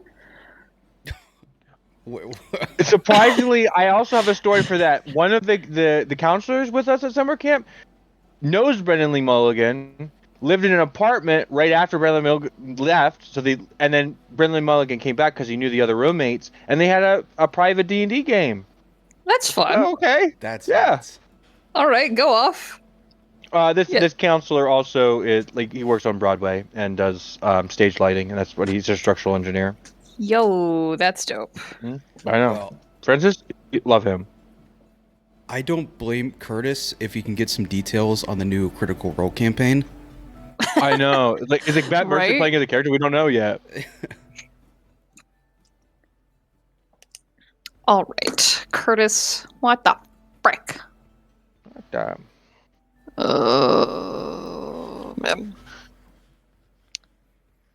Angry texts. All right, well, while he's being a butthead, stinky sewer time. Because what is a city without a stinky sewer? You have been ushered into an even darker space. As little light as the moon granted while you were out in the field surrounding Hollow, there was at least some light from the city itself. Oddly enough, several of the taller towers seemed to have their own lights. Not like flickering torches, but even bright light that didn't dance like a torch would. Very strange. But because of that, it did produce some light out into the field as well. Not much, but a little bit for contrast. Here in this drainage pipe, surrounded by all of these individuals who have guided you here, Bulrith included, the darkness presses in. You can feel the damp and cold from the stone around you. There's water and who knows what else rushing by. And you're being herded. They take several turns this way and that, and eventually one of them produces kind of a wand. They twist two joints of it and do kind of a little snap configuration to bend the pieces out of place. And in between these bent pieces, almost like a frame holding something, there is a light in the middle. No heat to it. Again, no dancing of flame. This seems to be a purely magical light that they've produced. You're now in more of a cistern type area where there's a little bit more space around you, kind of a joint between different routes in the sewer. Bulrith speaks up finally. All right. Not too shabby. That was a lot smoother than I was anticipating. Right, so now that we're in here, there's a few things you ought to know. And Brun gets real tense and like starts to take a ready to fight stance. And Bolrith is like, calm down, big fella.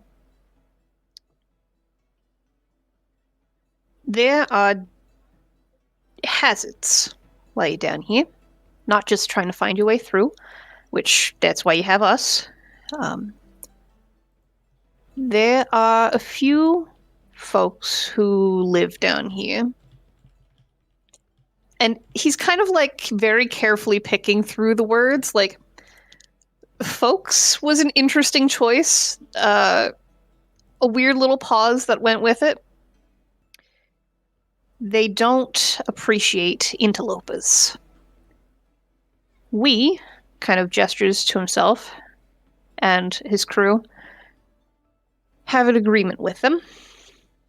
We stay out of their business, they stay out of ours. If you see any markings like this, and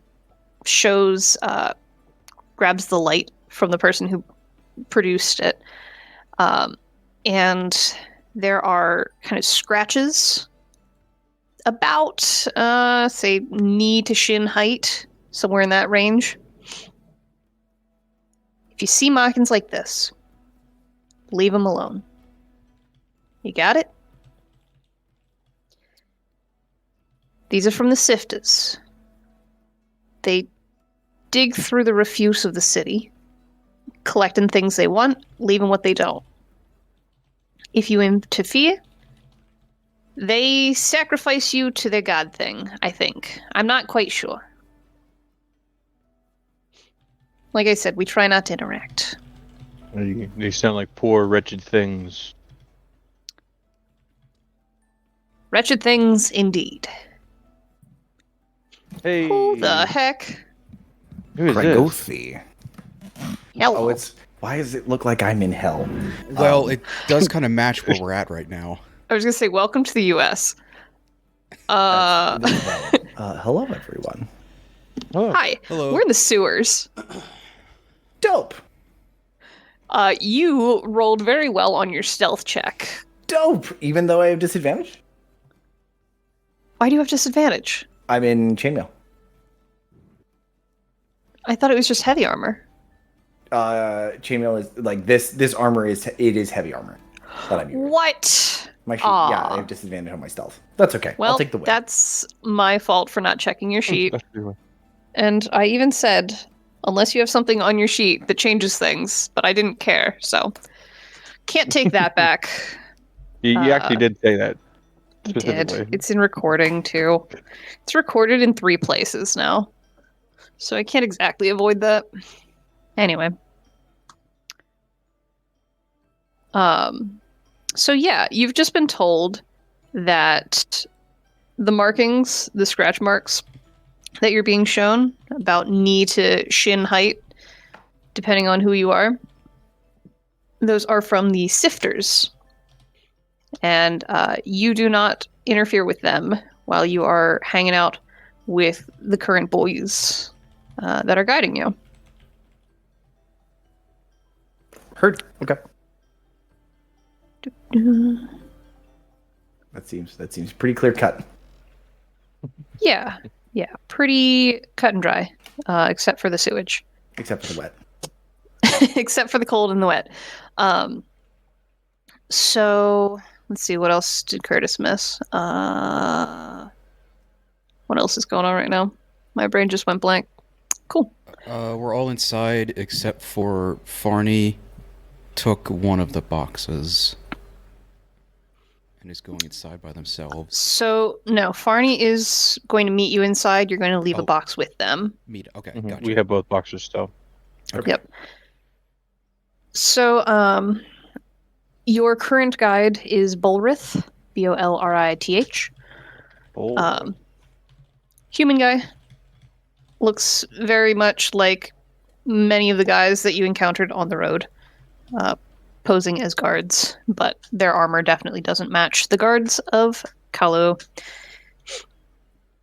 So yeah, don't interfere with the Sifters.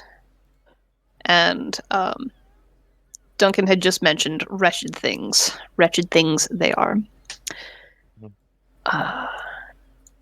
Yeah. Yep. So we will be taking you in through. Let's see. This will pop us out in pages.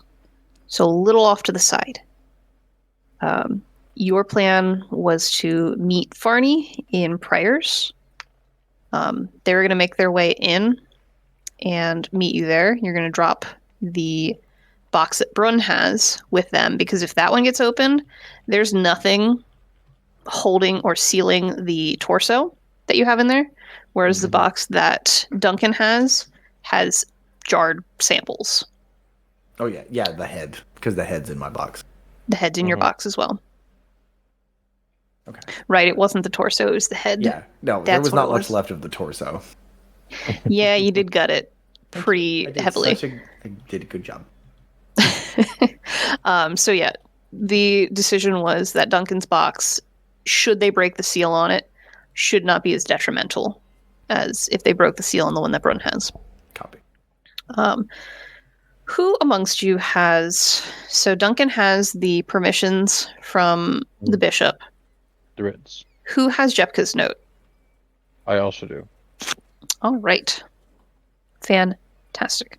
I'm just trying to keep track of things as well. Who has the important objects? I do. You know. So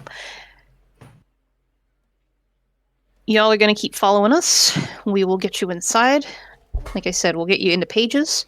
It'll be a little difficult to get you over into Prayers, but we'll make a stop in pages.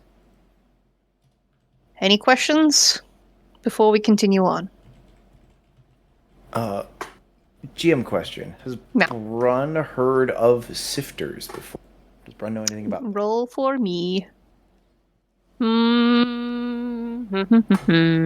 They have also been referred to as wretched things. History. Yeah, Duncan was trying to overhear some things.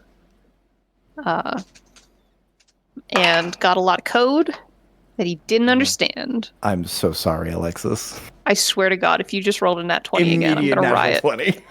All right, I'm going to First kick roll you of from the the- call. Cool. I'll see you guys next week. You should have continued being late. No, you weren't. Anyway, you have heard of sifters from the time you spent in Clang. Sifters are pests that are found in the sewers sometimes. They haven't... When you were here, they weren't necessarily like an issue. They were just kind of an annoyance. I don't think you ever would have encountered them, No, I don't think so either. but you had heard of, yeah, we had to go kick them out of an area. They were clogging things up, basically. They are creatures in the sewers that go sifting through the gunk that is thrown down, pulling what they want, leaving what they don't. And their hordes can cause issues for the city in terms of blocking up sewers. A Fatberg. No, they're not fatbergs. Ugh. Thank you for that. Any other questions? Okay. While you are heading through the sewers, there are occasional pauses, just like when you were out in the field. There are more of these little framed light things as you're passing through. Different members kind of break off in different directions and later reconvene with the crew. Oh, that's even worse, Curtis. Now you're underlit. Perfect. So, somebody please roll for me a D100. D100. Evan's on it. I got it. Look at him go. Shake, shake. That's a 51. Okay, Right there in the middle. phenomenal. We'll address that in a bit. We will address it for another 2 hours. Oh, I'm not that bad. Maybe. Yeah. You continue on, twists and turns. It's very hard to keep track. Are any of you trying to map out as you're passing through here? Or are you just following? What are you I want doing to say as you're yes, but traveling? unfortunately, Duncan is just solely focused on not touching anything. This Icar stays in the sewers and not on me. Fair enough. If only you had Yeah. Presty. I'd say Navis is trying to map out as much as possible. Okay. Give me a smarts roll of some sort. Give me something brainy. Can Brun assist? How would you assist? Telling Navos we don't need to know exactly where we came out. We just need Can to Duncan know. assist by pointing out every dirty thing? So it kind of makes a mental map. Like, oh, look at that thing over there. I don't want to touch that. These 3 turds are piled up on their ends, which is impossible. I'm sure how make an arrow that goes left. No, Brun was going to like, if Navos is like tracking, and like, Brun just kind of leans down, and is like, "Don't. Just remember where the last manhole was. The last. We don't need to know our entire way back. We just need to know the nearest exit." Derek, I will grant you advantage from the efforts of those two yahoos. Okay, thank you. Yeah, I'll take that in and Work. definitely listen to Duncan and just each time just go, bleh, just bleh, and like the pauses. I remember how much time in between. Yuck. So about like 5.5 seconds every time. Ew. Yuck, yuck, yuck. Nasty. Get me There's some mouthwash. Get me some iodine. There's a good one where he actually steps in a pile by accident as he's distracted by a tower of turds elsewhere. Anyway, what'd you get there, Derek? Oh, you ruined it. That's a 22. What did I ruin? No, just stepping in the turd. I could have kept track of that one.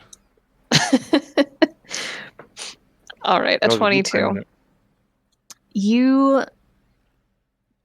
You don't know the layout above ground, but you're getting a pretty decent picture of where domiciles are or buildings are based on like where there's new entrances to the sewer, like new connection points, right?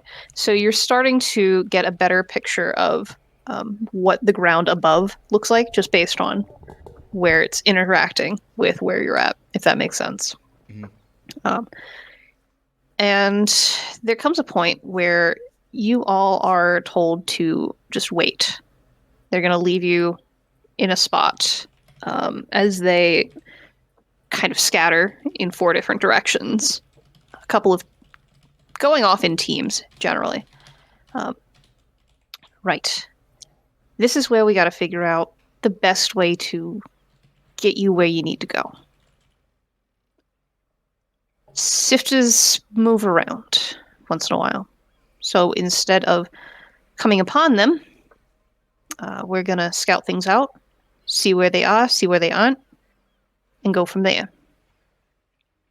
At this point, it's been a couple of hours, so we're still doing good on time. Don't do anything to draw attention to yourselves. Stay here. If you get lost, I've got your money. Understood? All right. And he turns with another individual to start heading off in a different direction as well. Again, there's kind of that mumbling back and forth, that muttering, that communication. Navos, this time, you hear a couple of words. You hear something about hanging in chains.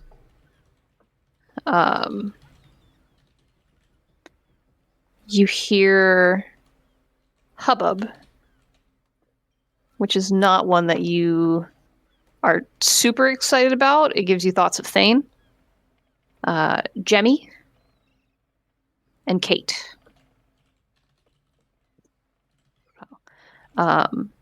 Various tools for breaking and entering.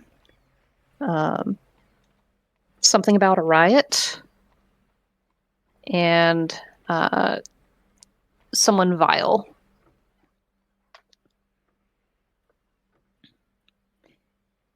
The context is hard to follow. You're not quite sure what they're actually talking about, what they're referring to, but those are the words that you catch.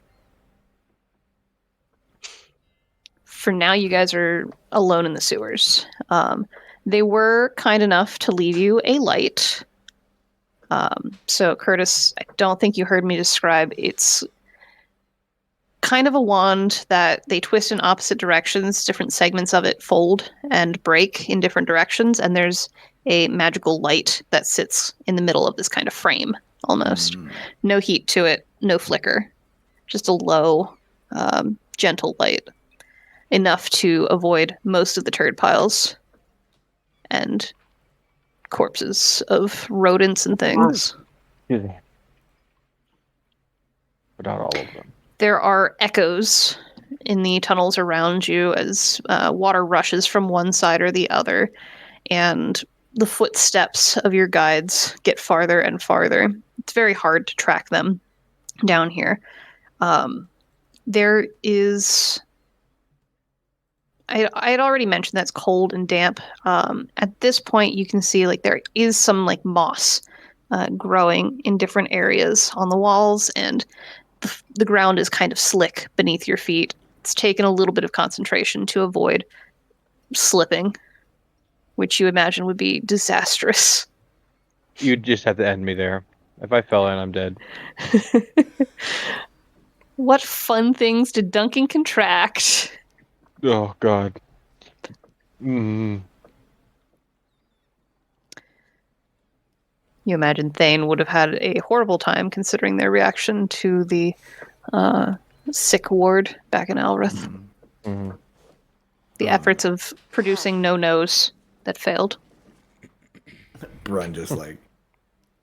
He's gonna find one of the mossier patches that is less covered in shit. And just sort of lean against it, and just try to blend in, try to hide. Okay. Not like a real stealth roll, but just like giving that patience of like, okay, I guess we're waiting. Might as well get kind of comfortable. Run, just like, please don't touch it. Oh, sorry. It could be worse. It could be a lot better. It could be a lot better. All right. But it never smells like sunshine and roses and pansies down here. Duncan, if you need the towel, it's a little cleaner smelling than where we're at here. It's still a little bit wet, though. Yep, nope. Witness and this, nope. Not me, not now. But it sounds like they have another mission they're on. They're looking for a lockpick. Wretched things. Like a specific lockpick, or like... I only heard Kate. Maybe they already have one and are trying to break in somewhere. Some kind of hanging.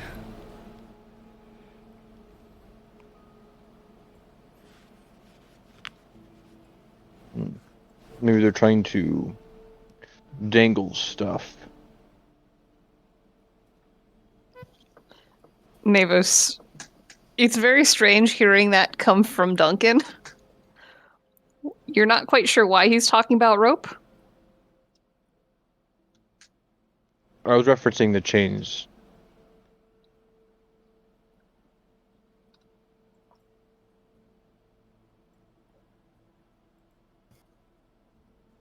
Chains? Me as a person is confused. Chains? The hanging in chains, hubbub. I see. Sorry. Davis had said something about chains, and I said, "Oh, maybe they're possibly dangling stuff, as in dangling I stuff with a see. chain." I see. Who knows? Maybe something else. Maybe something to get us through as a confusion.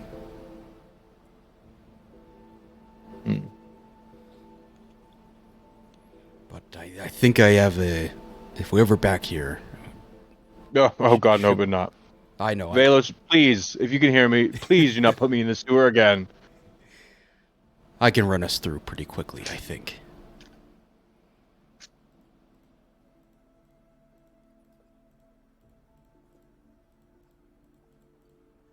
Ugh. The darkness is getting to me. Makes my mind wander to those places. Hey, Duncan. Hey, me. Can you roll me a strength save? Sure. There's a 15 on the die, plus 3 for 19? No, 17? 18? 15 plus 3 is 18? I know math. Okay. Okay. You sure about that? You don't want to roll lower? Okay. Again? You are distracted by your conversation and by the filth all around you and your efforts to stay out of it. You hear kind of an arrhythmic movement.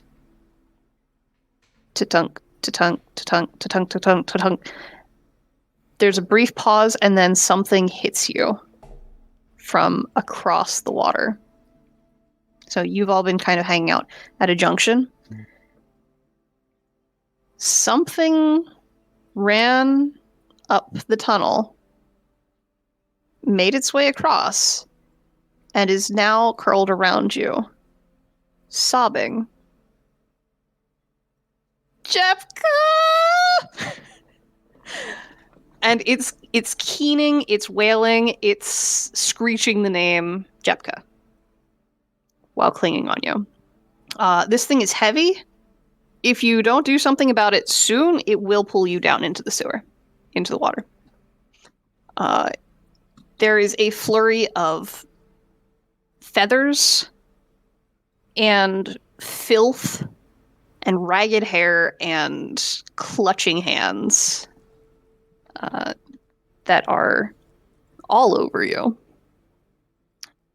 And whatever it is smells atrocious. Oh, okay, I'm pushing it off. I'm pushing it off. With one hand, as soon as the smell hits me, it's coming off of me. Give me another strength for that. Absolutely.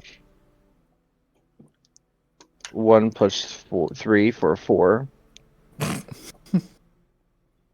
It wraps itself tighter around you.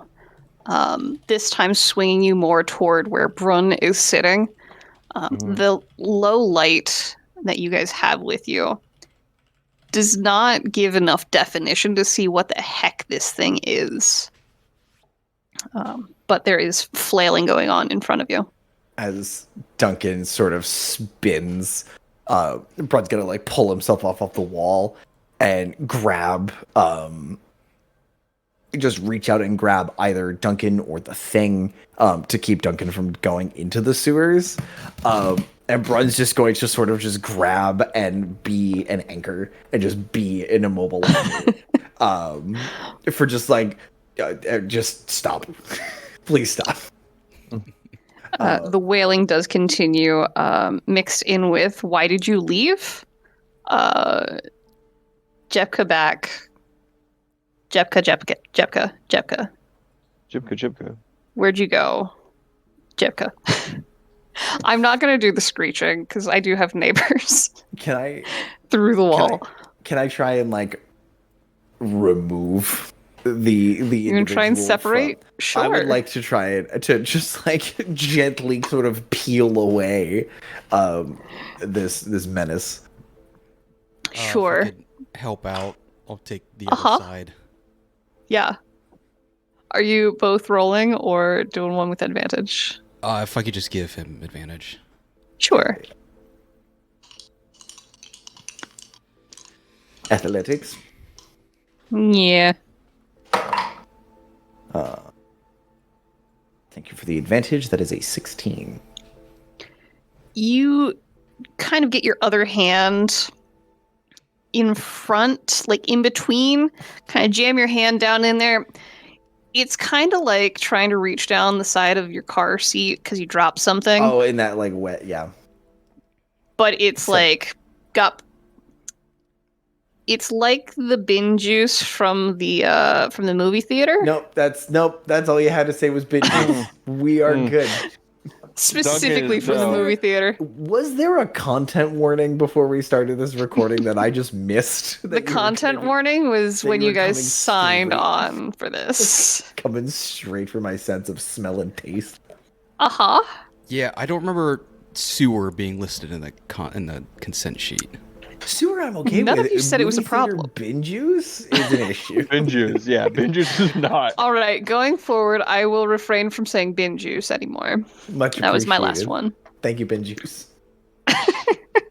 So yeah, it's greasy, it's oily, it's upsetting, and you manage to get enough leverage to pop it away from Duncan's armor with kind of a sound. And the wailing has not stopped. At this point, the sound is reverberating through the tunnels. Brun's gonna find the source of the noise and attempt to muffle it with either a hand over the entire head, depending on the size, or just cover the mouth or stick a finger in there. Brun's not picking Oh. Finger in there. Oh no! Okay. Brun's Don't not put your picky. finger in there. Brun's You're- not picky. We were told to keep our fucking voices down. Your hand finds purchase on what you assume is a face. Like Big greasy find the- tears. Find the nose somewhere in there. Just go south of the nose and just. You. All right, content warning. The big mouthful So- of bin The juice. creature's name is now Bin Juice. So you get your fingies into what you believe to be a mouth. It's where the screeching is coming from. And you feel a wriggling sensation of the teeth are not quite solid and they wriggle Ooh. on their own around your hand before finally hardening kind of and biting down on your hand to get your hand out of its mouth. The wailing has stopped. Give me Mission 1 accomplished. second. Give me 1 second. Go ahead and take 4 points of damage for that bite. Incredible.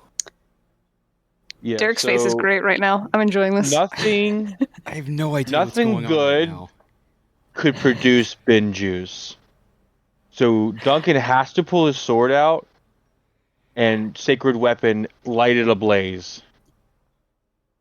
To see Hold whatever on. the Mavis, are you doing anything during all of this? I'm gonna throw my arm out in front of Duncan. Hold up. It knows Jebka. Let's see what else it can tell us for now. Oh, you calm down over there.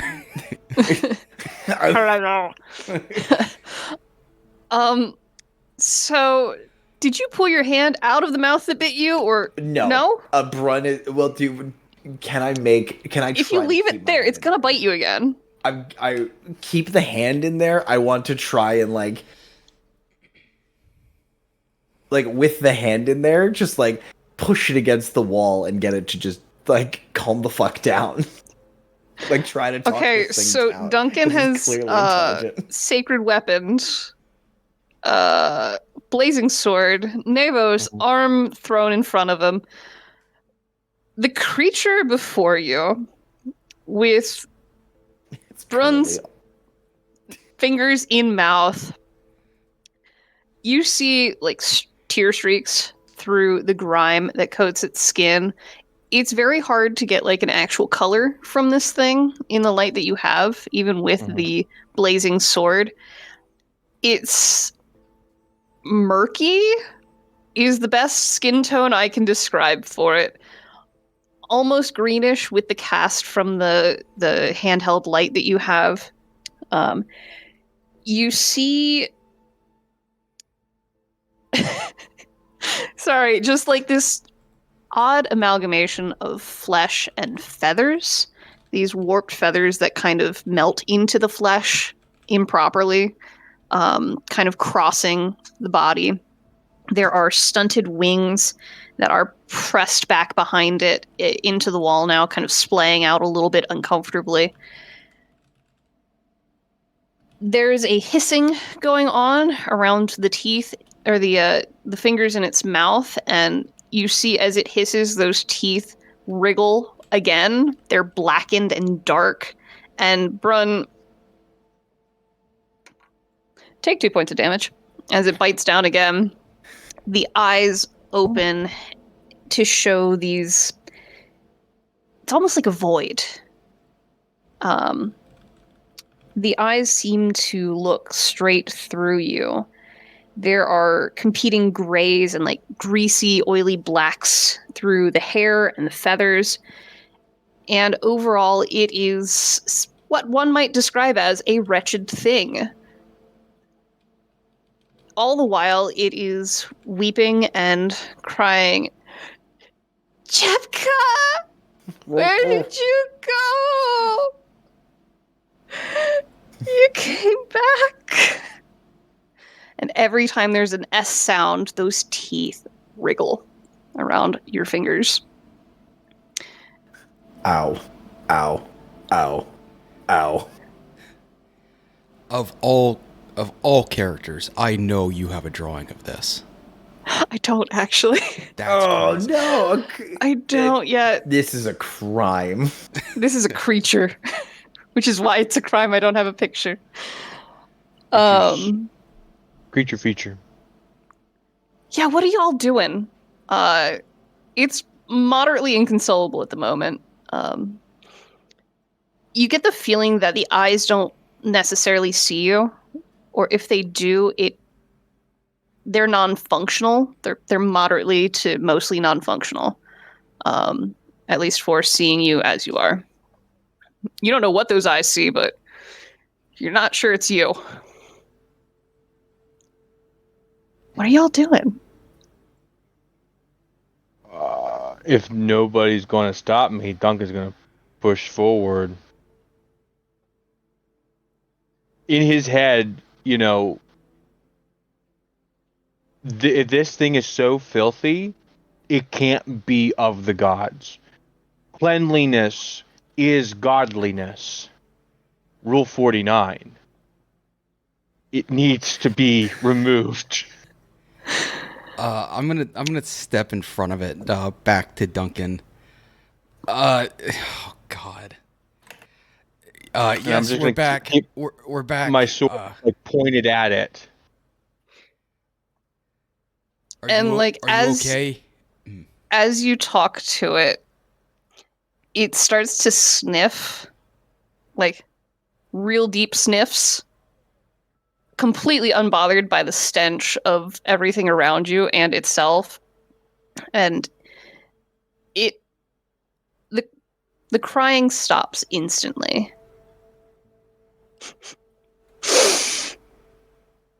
Not Jepka. How do you know Jebka? Smell like Jepka. Not. Where's Jepka? Hey, Brun. Yeah. Take 5 points of damage. Yeah, Brun's trying to get like the fingers out now that it is he wants like Kind of like trying to grab a bass by the mouth, but it's got teeth. Yeah, like now I kind of want to Teeth. like now I kind of want to like get the scruff of its feathers, or like if it's got any spot that I can like hold it So my You hands. you aren't go in his for the mouth. back of the neck, and you realize that it's got a collar, like an iron metal collar, like old school type restraint. Heard. Brun's gonna grab onto that and get his fingers out of there. That his hand comes away, deep fucking cuts on it, and just bleed. Are you familiar with mummy's rot? I kid. That would be disgusting if I did that. That would be unbelievable. Brun's just like, ah. Don't put it in Feel your the mouth towel. next. Where? Jepka. There's a little bit of flailing to try and get you to let go of the collar. Easy. How do you know Jebka? Speak now or you're done. Not Jepka. Why smell like Jepka? We know Jebka. No Jepka. hmm Give. Wait a minute. Are you Might Mouth? It's flailing towards you. Wherever you have Jepka's note, it seems to have pinpointed. It's in my backpack. It's reaching for that straining against the collar in Brun's hand. Give. Jepka. You answer my question first. What? Who are you? What is your name? Names. You like names? Child. Pimirtu. Grasping shadow. Chepka. Friend. And kind of turning to I- Brun. Brun, would you agree that its mouth is sort of like Might's?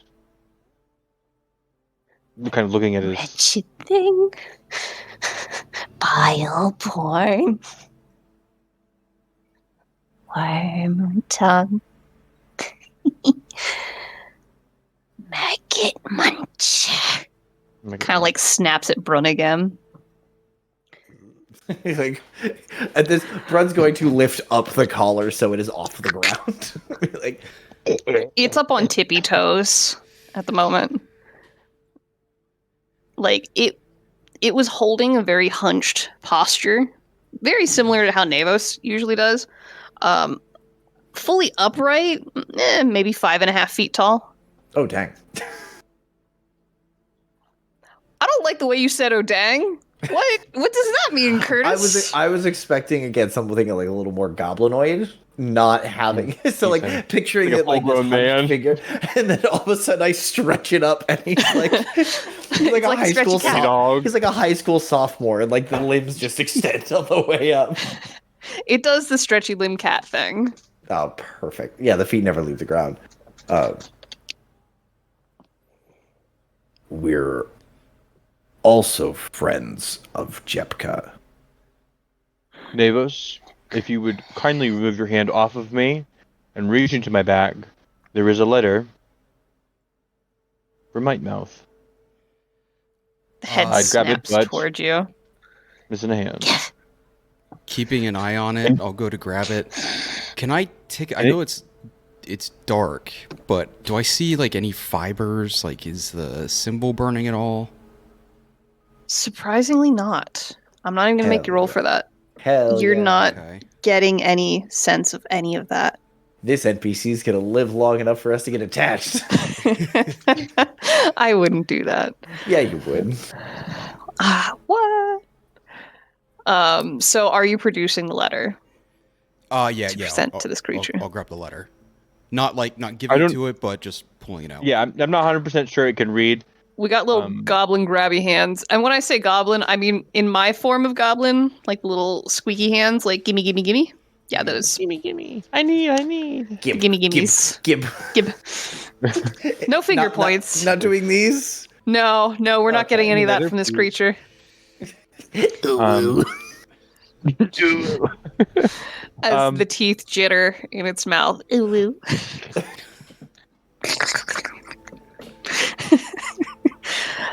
So yeah, there's we're back to the stretchy arm. Like we're on one tippy toe trying to like reach as far as we can. How I'm strong thinking- is this thing? Yeah, I'm gonna take my sword and kind of from this pointing position, move it towards a more upright position to kind of cast more light down, to allow The light maybe of Navis God. to read the- Yeah, well, more And so anime. allow Navis maybe to open the letter and read it. So if you'll recall, the letter from Jepka, now that it's in your hand, Mhm. is covered in scratches, like scratch marks of ink.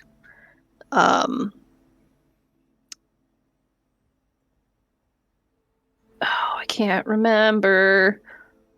Were one of you able to read it? I don't believe so. I don't think you could.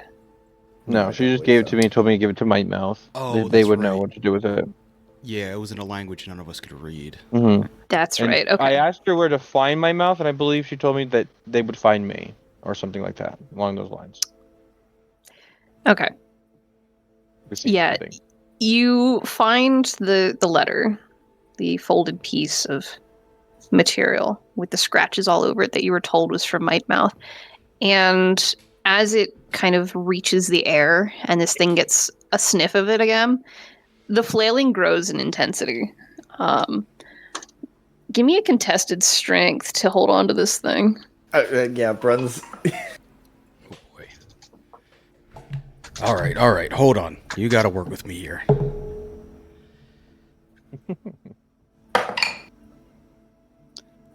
That is a 13.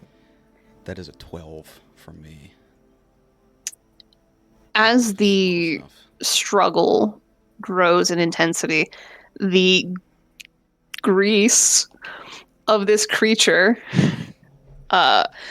causes your grip on the collar to slip, and it snatches this paper. The paper immediately goes to the face as it is sniffing it, and it ends up in the mouth as well, as this creature is taking in something from this letter. You're not quite sure what. It is hunched down, coveting this thing. Very, what's the creature? Schmeagle? Smeagol. Yeah. There we go. Brun's gonna kind of sidle back over to this, to the other two and go. Interesting that Jepka's friends with one of these and can write in its language. Jepka was a lady of many things. This The is, head. Oh, continue. Go ahead. this is weird, even most solar nights. Clearly, she does not have taste. It hears the word taste, and like the head turns very owlish towards you. Those wide, voided eyes look through you, into you. Brun's You're hand not goes quite behind sure? his back. The chewed on hand goes behind his back again. Please don't eat the letter. No. And it runs up to you and shoves this nasty piece of paper into your face for you to get a taste of it. Duncan?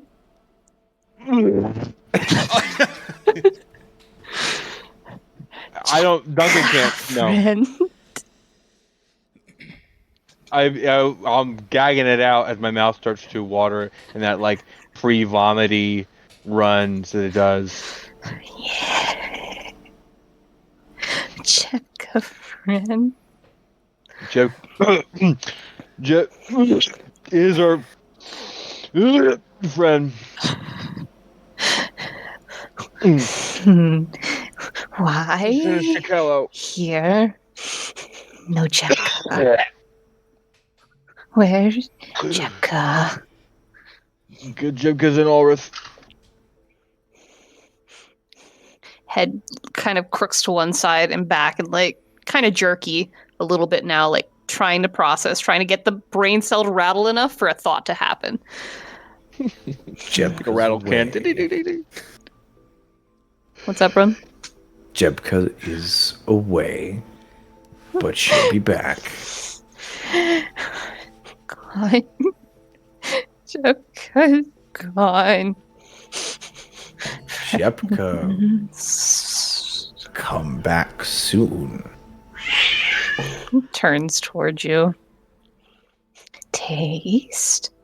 And with that S hiss, you see the teeth rattle in the light of Duncan's sword, and it starts approaching you with the wad of paper.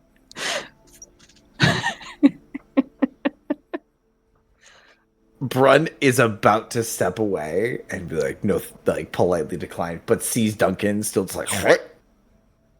And still a little bitter about the attitude from earlier. Brun will like get down so he can be offered a taste of this letter.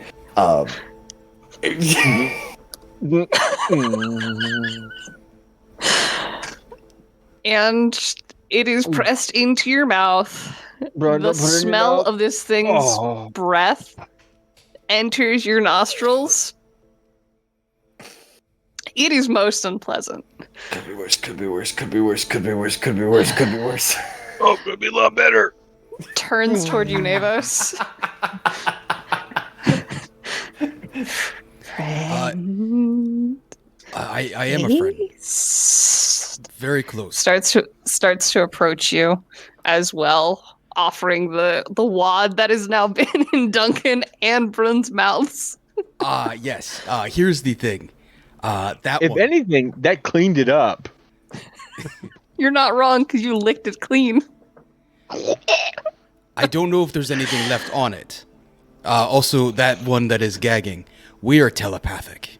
I know everything that he just learned. Yep. Jepka. Here. Why you're here? No Jepka. We're here to help Jebka. Help. Yes. Help. How? Deliver materials to We have higher authority. We have a present. We have presents. We have gifts. Gifts. That S drawn out, all the wriggling. It looks For delighted? Question mark.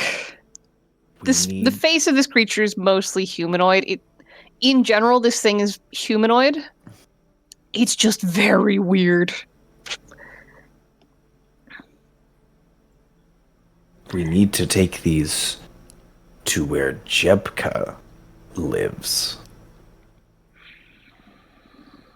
Do you know where that is? Gifts. And it's thinking and starts to turn down another side tunnel and starts to walk away. And this is like, as it starts to move, it's the asynchronous stepping that you heard that was running earlier. Are you going to follow it or stay put? Ooh. I feel like Duncan's torn between his two most hated things: dirty, gross people, and dirty, gross people who do bad things. So, as a brief reminder, do you all remember why Jepka told you to seek Might Mouth out? You're pretty confident by now this is Might Mouth, for the record. Yeah. Yeah.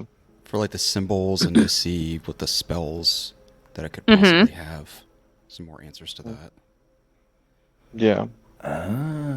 Are you going to tell it about that? Not yet. I mean, well, we're already... Oh, God, it's moving fast.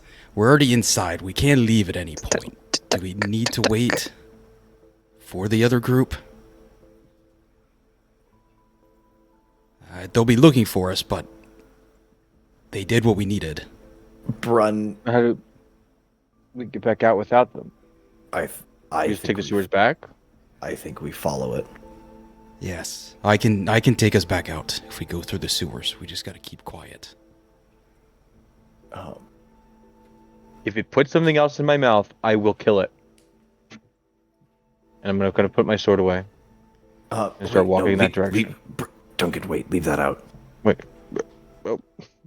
The steps are nearly out of range. Brun really quickly takes his bleeding hand that like he hasn't been able to wrap up yet and just starts wiping blood on the moss.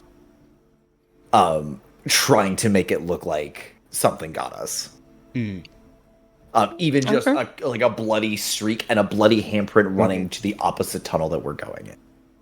Okay, sure. Just slapdash finger painting with blood.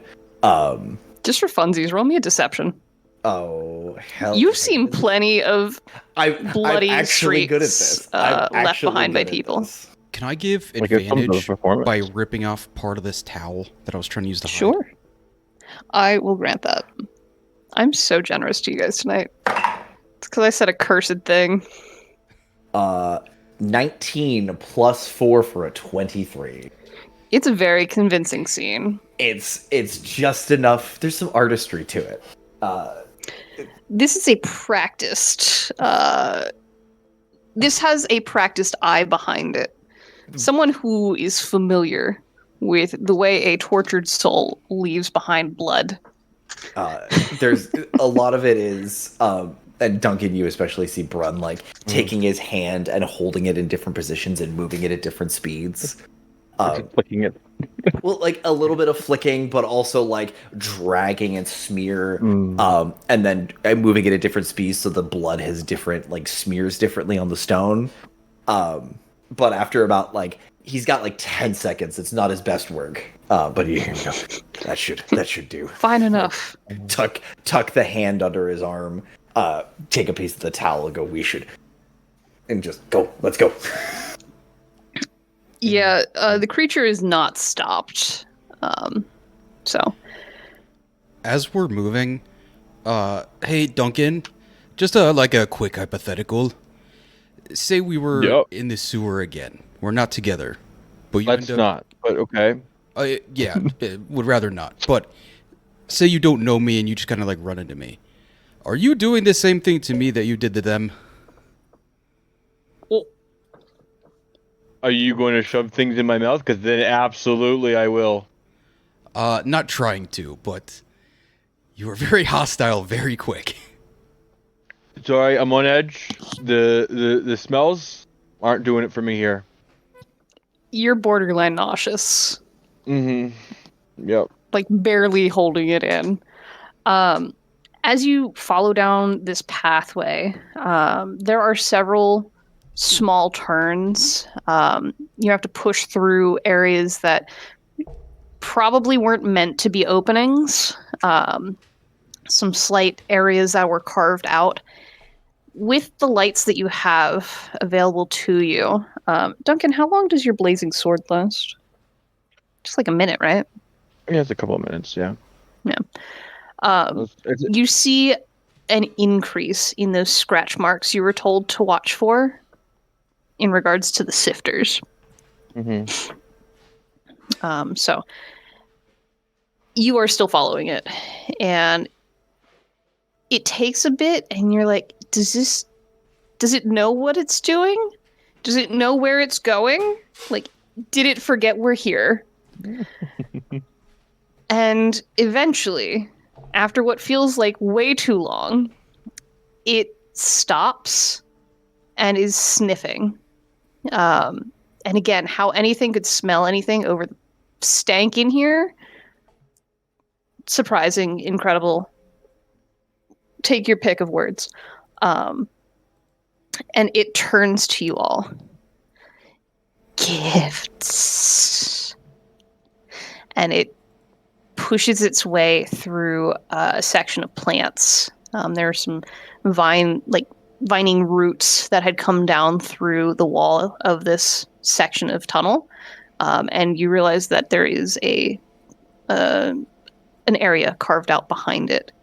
It opens into a decent-sized room. You guys gonna follow in? In for a penny, out for a pound. Okay. This room is much drier than the area that you had been in. You actually get a slight breeze, like there's some kind of surface air coming in. There's no like manhole cover or anything like that. It's not a drain, but there is a smidgen, a blessed smidgen of fresh air that makes its way through here. You are surrounded by piles of things. A lot of bits of paper, rotted books, broken wands, discarded magic items, it seems. Things that are unusable.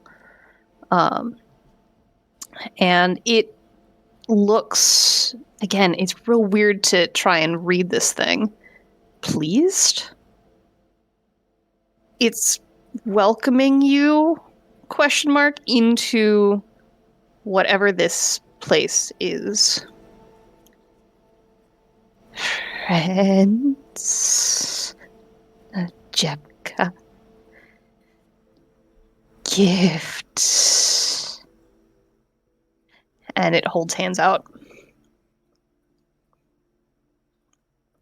You said you had gifts, and it wants gifts.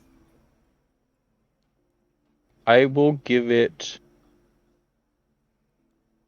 whatever left of my zucchini bread. Any.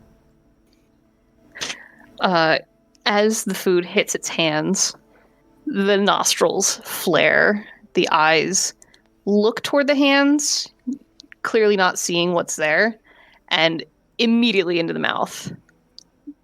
It is disgusting to listen to as it devours this bread. Or zucchini bread. I'm kind of putting my sword away because the fire has kind of gone out by now. Well, I tried. It's my gift. Gifts. You're getting greedy. I'll take out a ration. And it will, again, you hold out this food, enters the hands, the nostrils flare, and this one, it takes a couple pieces from the food, like some bits of dried fruit, scarfs those down, and the rest of it goes to a shelf of sorts, a stockpile, and you can see other bits of kind of gross looking food. It looks mostly like dried bread crusts and whatnot. It very carefully places the food that you've given it over there. Looking around, are we seeing like these long scratches that were mentioned earlier? You don't see many scratch marks in this area. They were out in the tunnel. They got kind of frantic in certain areas, is the vibe that you got from them, where there were just like layer upon layer of scratches. Okay. But in here, you're not seeing those markings. That whatever language the message from Jepka was written in, you're not really seeing that here in this space.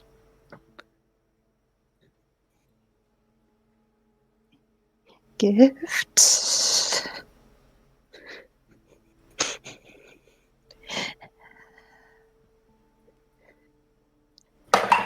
Friends.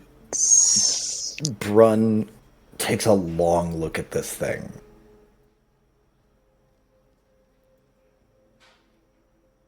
And reaches down to the coiled cloth that is around his wrist and starts to unwrap it.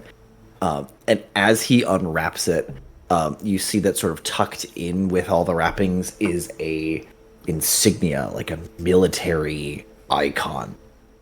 And as Brun fully unwraps it, you see just a whole bunch of more scars and like scratches on that arm. And Brun will offer this fabric to Might Mouse. It will grab it, bunch it kind of in the hands, and vigorously start smelling this, trying to get every bit of information from it that it can. It does end up in the mouth at one point. And then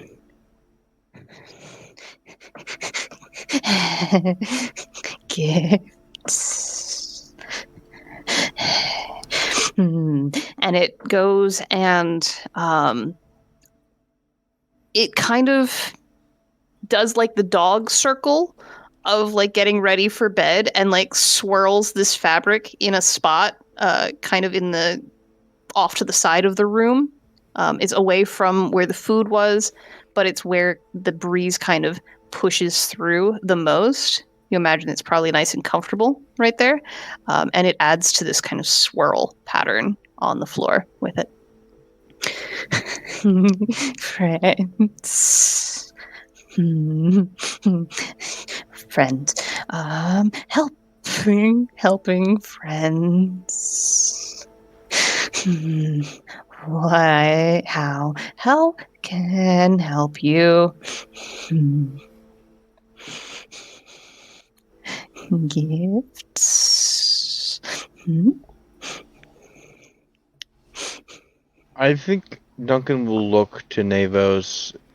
He'll look over to Brun and see if we can't come to a sort of subtle understanding of, and I'll kind of like raise my little stump up.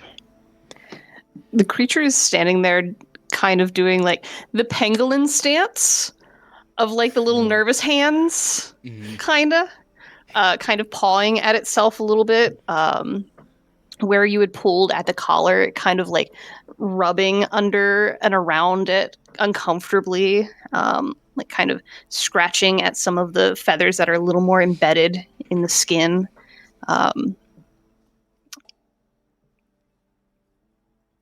It's waiting. Brun will start to roll up the sleeve, catching what Duncan's going for. And I'll kind of prepare myself and like try to harden my stomach because just in case it touches me. And I'll kind of stick out my stub, trying to show it the sigil. Oh no, that's going in the mouth. I know. No! I know. That's why we. Are you saying anything before putting your stump in its face? Not in its face necessarily, just kind of sticking it out as a like, hey, look at this thing. Oh. Do what you will. Duncan. So, actually, GM question. Yeah. Seeing Duncan do this, have our sigils reacted to the objects when they're in containment, when they're in their like they're not glowing through the backpack? We'd have to The samples that you have that are sealed? Correct. Yes. No, there have not been any reactions to that, no. Now that they're sealed. Yeah. With the seal, you know that whatever those samples we're putting out is trapped in the box pretty well. Okay. And it is lead lined, so like magic detection and stuff doesn't go through either. Nothing's gonna go through it. Perfect. Okay. Then never mind. I will wait to see what happens to Duncan's nub. That's a very different situation. One of those is actually something we said we didn't want in the consent forms. Duncan, I'm so proud of you. Oh boy. Wow, that's a picture I never needed. I don't know what this monster looks like because you don't have a picture. Yeah. Yep. I have a Lucky you can eat picture in my my brain hand. though. Wiggly teeth. So you reach your nub out to this creature. Mhm. It's just standing there. It's still waiting to. It can't really see, so it doesn't know what you're doing in front of it. Help. Help you. And it's kind of like doing that little jerky owl motion toward each of you where you're vaguely at. Kind of twitchy. What do you know of this sigil? Jebka personally said you might be able to help. Sigil. Icon. Sigil. And Symbol. it reaches forward for whatever you're offering it. Hands reach your nub, and it starts to pull you toward its face. As it gets closer, the face looming near your sigil, there's this deep inhale, and your sigil starts to burn as something that this creature is doing. It hadn't previously triggered your sigils. Mhm. You feel feedback, I'll say. Like there's some kind of energy going on here, Okay. and your sigil is burning as it doesn't put its mouth on your nub, but it does have its face in your sigil, basically. There's another deep inhale, and the eyes, there's a slight glow deep in them. Like before it had just been void, now there is a slight glow in each pit. Okay. And it starts to dance around the room, kind of tippy-toeing around a little bit, like very carefully, doing that asymmetric step. And as it moves, the various bits and pieces of paper and books start to glow, as though whatever magics are held in them is being activated. And it is like leaning down, pushing its face into different piles of these things, sniffing and licking and interacting with all of these sections of the room.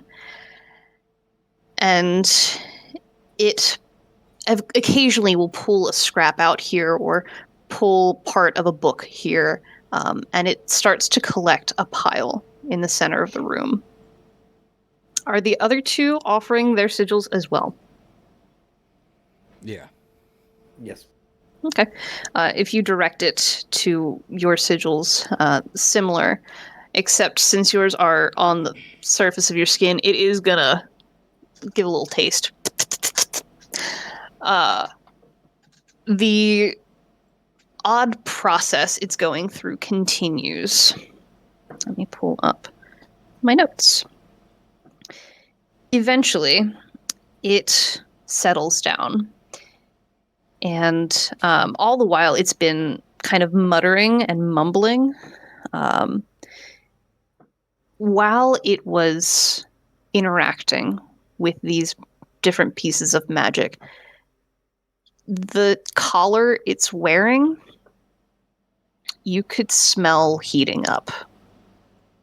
Like the collar was trying to do something, but it wasn't successful enough to completely do it, and it was overheating.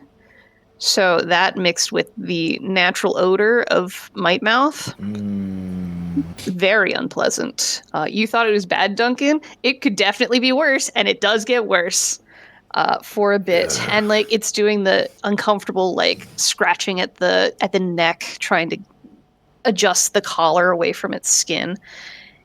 It ends up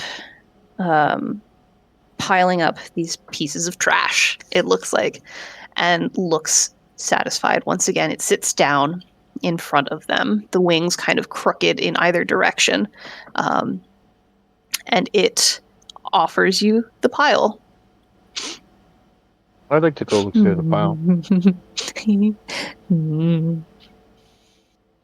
And it, as you get closer, it will push pieces forward with like a long, nasty fingernail, kind of scooching them forward one at a time. Y'all ready to write? Yep. So ready. Here's everything. All right, I'm gonna need Arcana checks.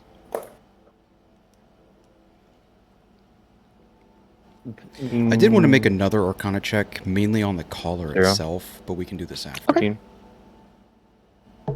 Would a religion check be useful? Religion could also work. Brad would like to roll religion, please. It's a 15 Arcana for Duncan. 17 Nevos.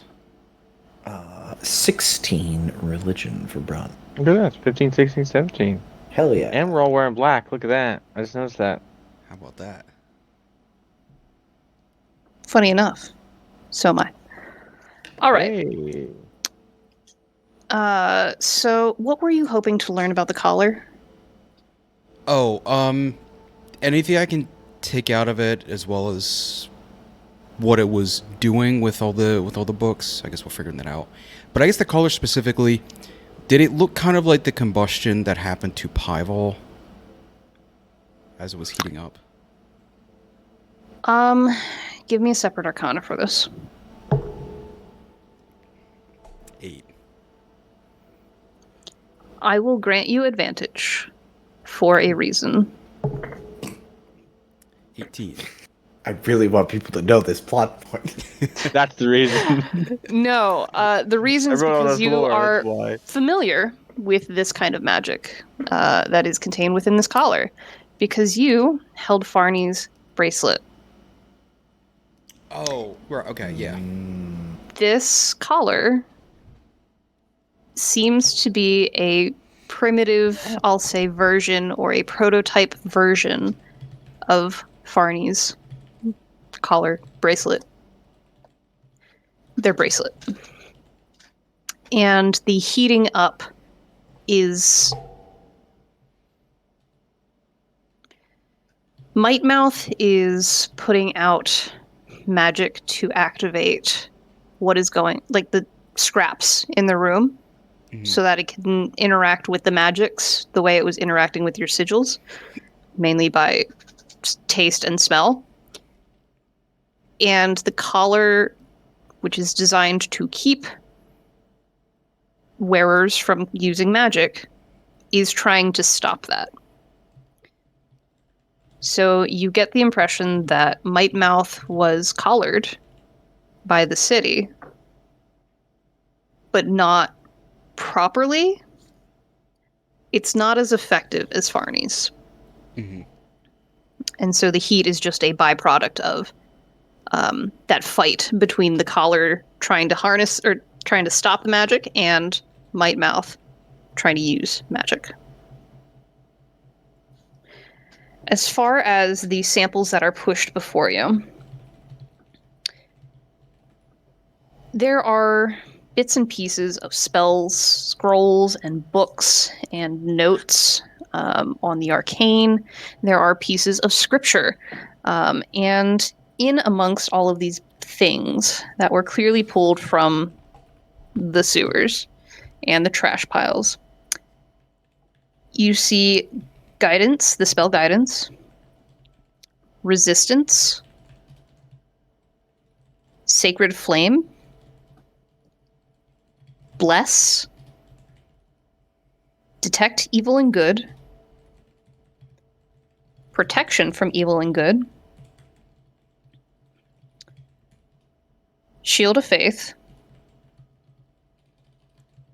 lesser restoration, and there are a few that you don't recognize at all. But it seems very confident about them.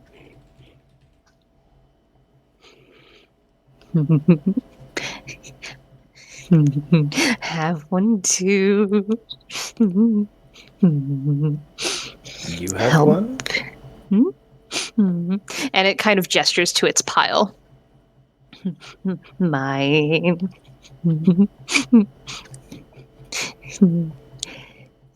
Just like you.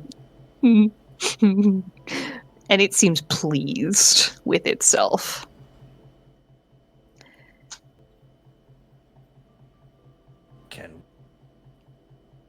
Can we see yours? And it pushes the pile forward. The pile that it has made. Oh, of all of the...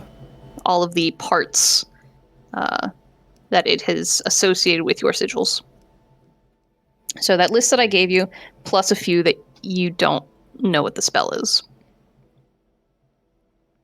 So it sampled all of your sigils, and this is what it came back with.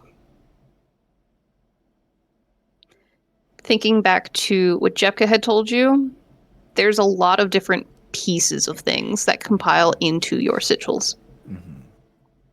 So it seems this is what Mightmouth believes is the same as yours. Do you know how we can use this?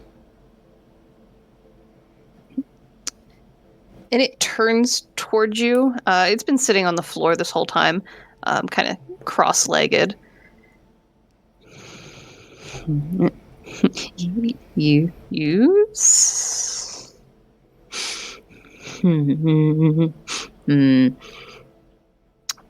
Remind me, I believe, Navos, you're the only one who hasn't applied your sigil to the Rat Man. Correct? In this crew? I'm the Rat Man. Oh, yes, yeah, I know what you mean. Okay. Yeah. It looks at you, shakes its head a little, and then points to the others. Used.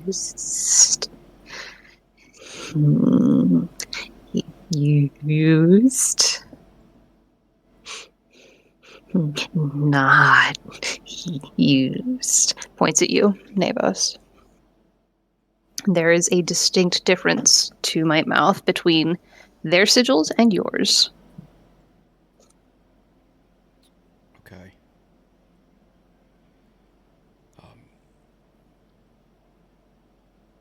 I am missing something, but do they have more advantage over it?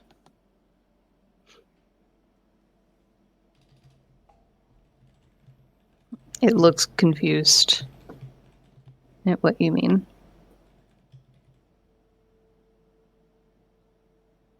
Amongst the note piles, you said there's like pieces of scripture. Is there anything like relevant that I would recognize as a Your role. pseudo-religious person? So, with your role,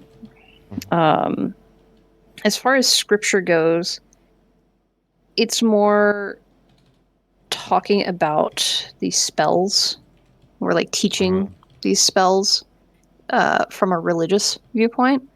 So you've got some godly magics mixed in. That's where the more scriptural pieces are from.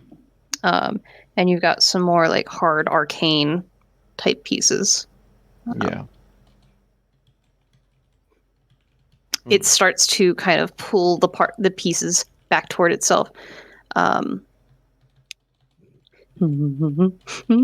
Gifts. Friends. Jepka soon.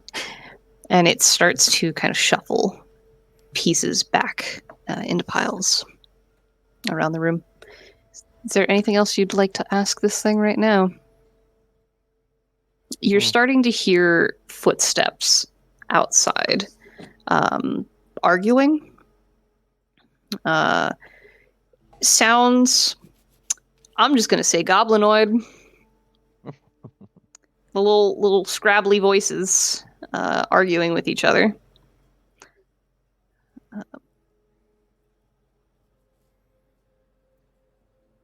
Might Mouth. Hmm. Hmm. Yes. The gift I gave you. Hmm. Do you know that symbol on it? Just to clarify, you're asking a blind creature if it knows a symbol on a thing. Okay, just checking. I am Give me looking for a D100. On a 100, it's a success. Everything else is a no. I will say 15%. So anything under a 15.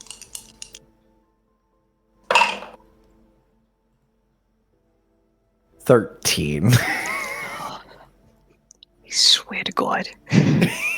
I'm cured. I can see again.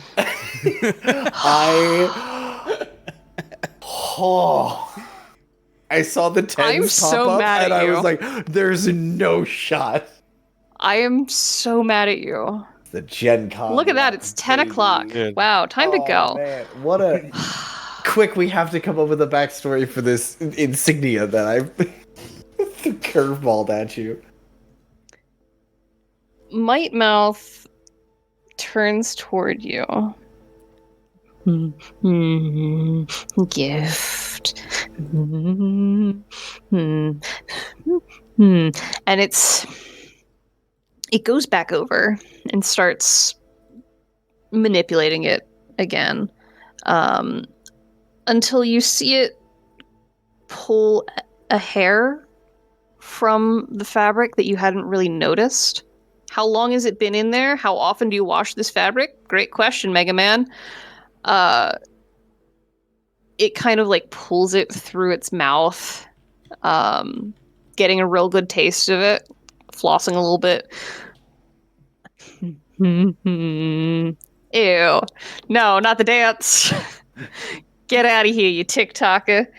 And it seems to... It looks over to you, and... No, this one.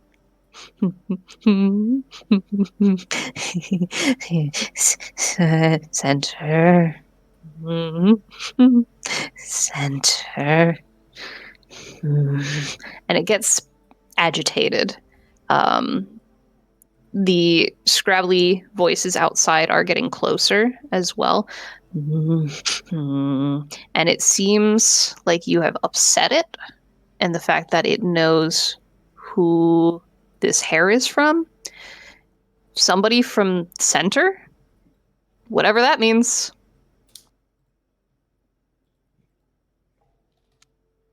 With your knowledge of the upside world, you have a pretty strong suspicion you know what that means. Yeah. By this point, the scrabbly voices are passing by. You will have a small chance to try and sneak out unnoticed if you wish, or you can confront them. It's up to you.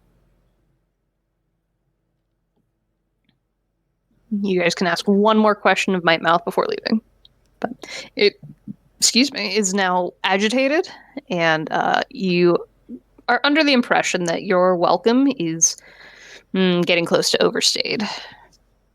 Yeah, as soon as we could possibly get out of the sewer would be the best. Yeah, you might need your guides for that, because you still got to get into the city to drop off the box. You could also ask Might Mouth if it'll show you, but good luck with that. What doing, friends? You have 1 minute. 1 minute. You have 30 seconds. I don't know. I don't know what to do. Do we ask Might Mouth where to go? I don't really have anything. I mean, it else. doesn't hurt. Might Mouth. Jepka's friends Mhm. leave sewers. Help. We give gift. Mhm. You Mhm. leave. Mhm. Out. Out. Up. Out up.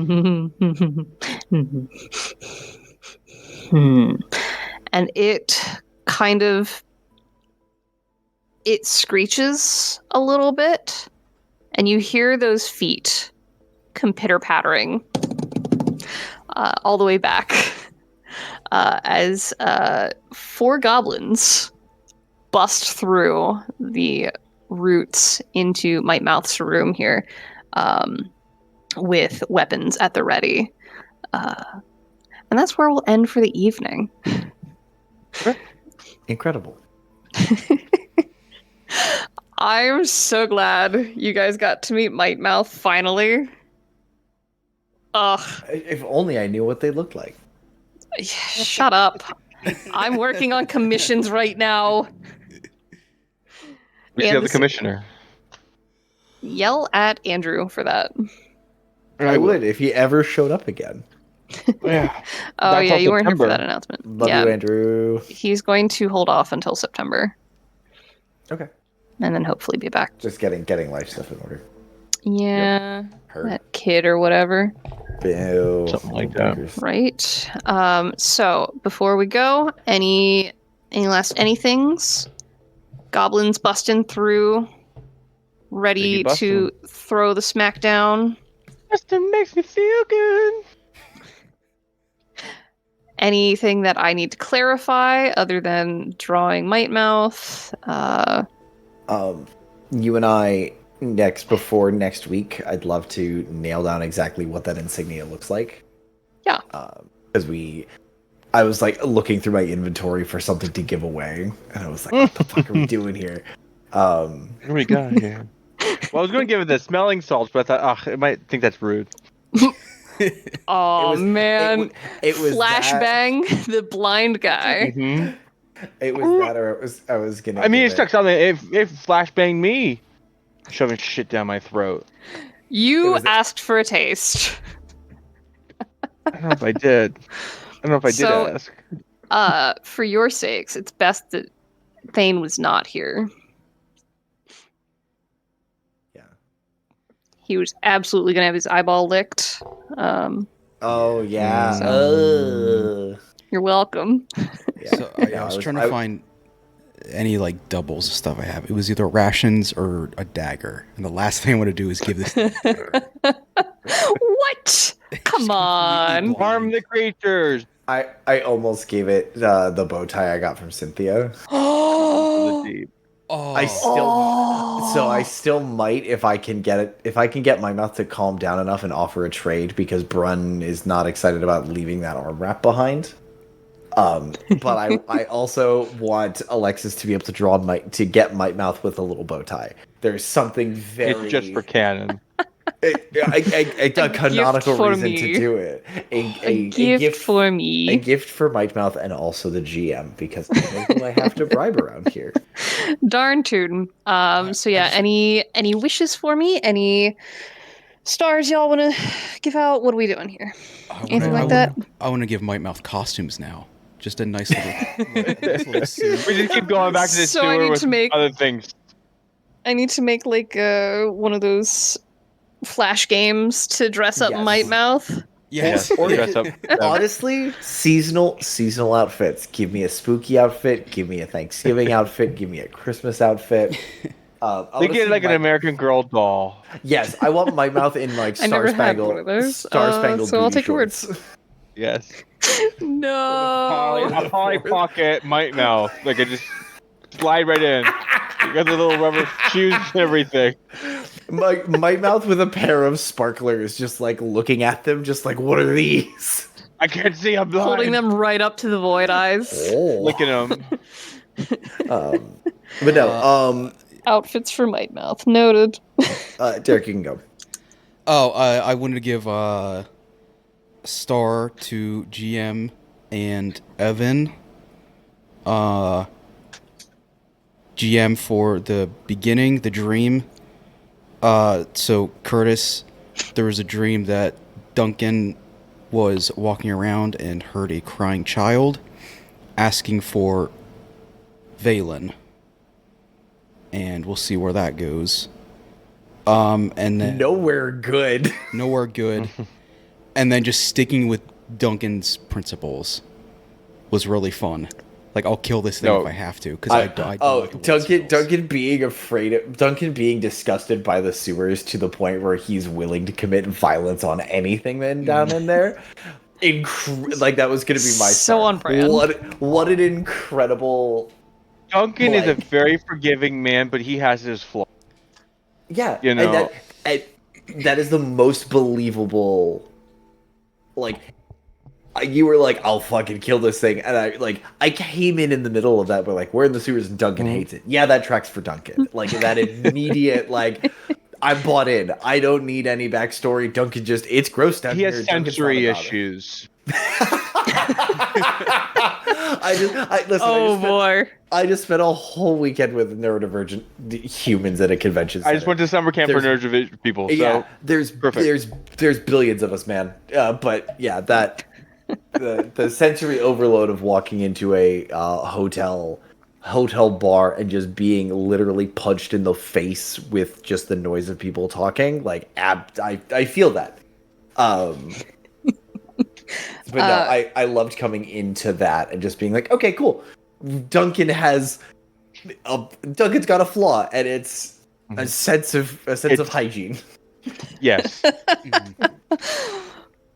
Oh, what a terrible day to have eyes.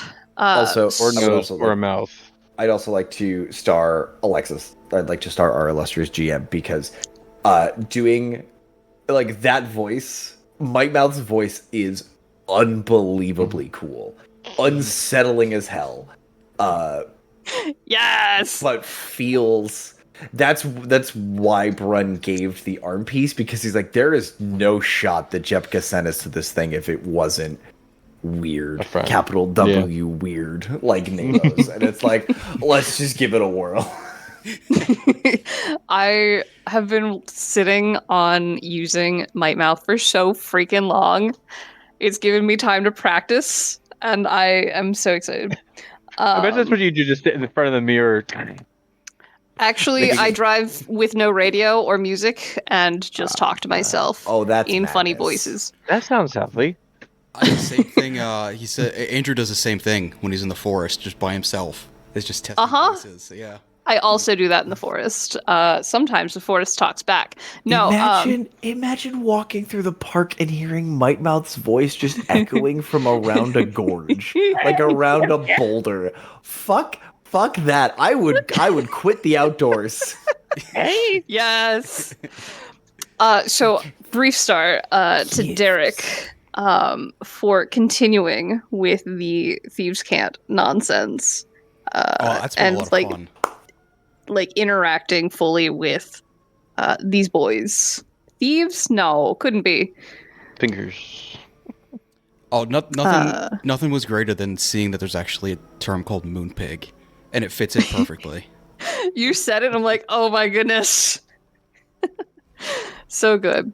All right. Any wishes? We skipped wishes. Anything y'all want to see more of, less of? I will say bin juice less, I promise. The visceral reaction was great though.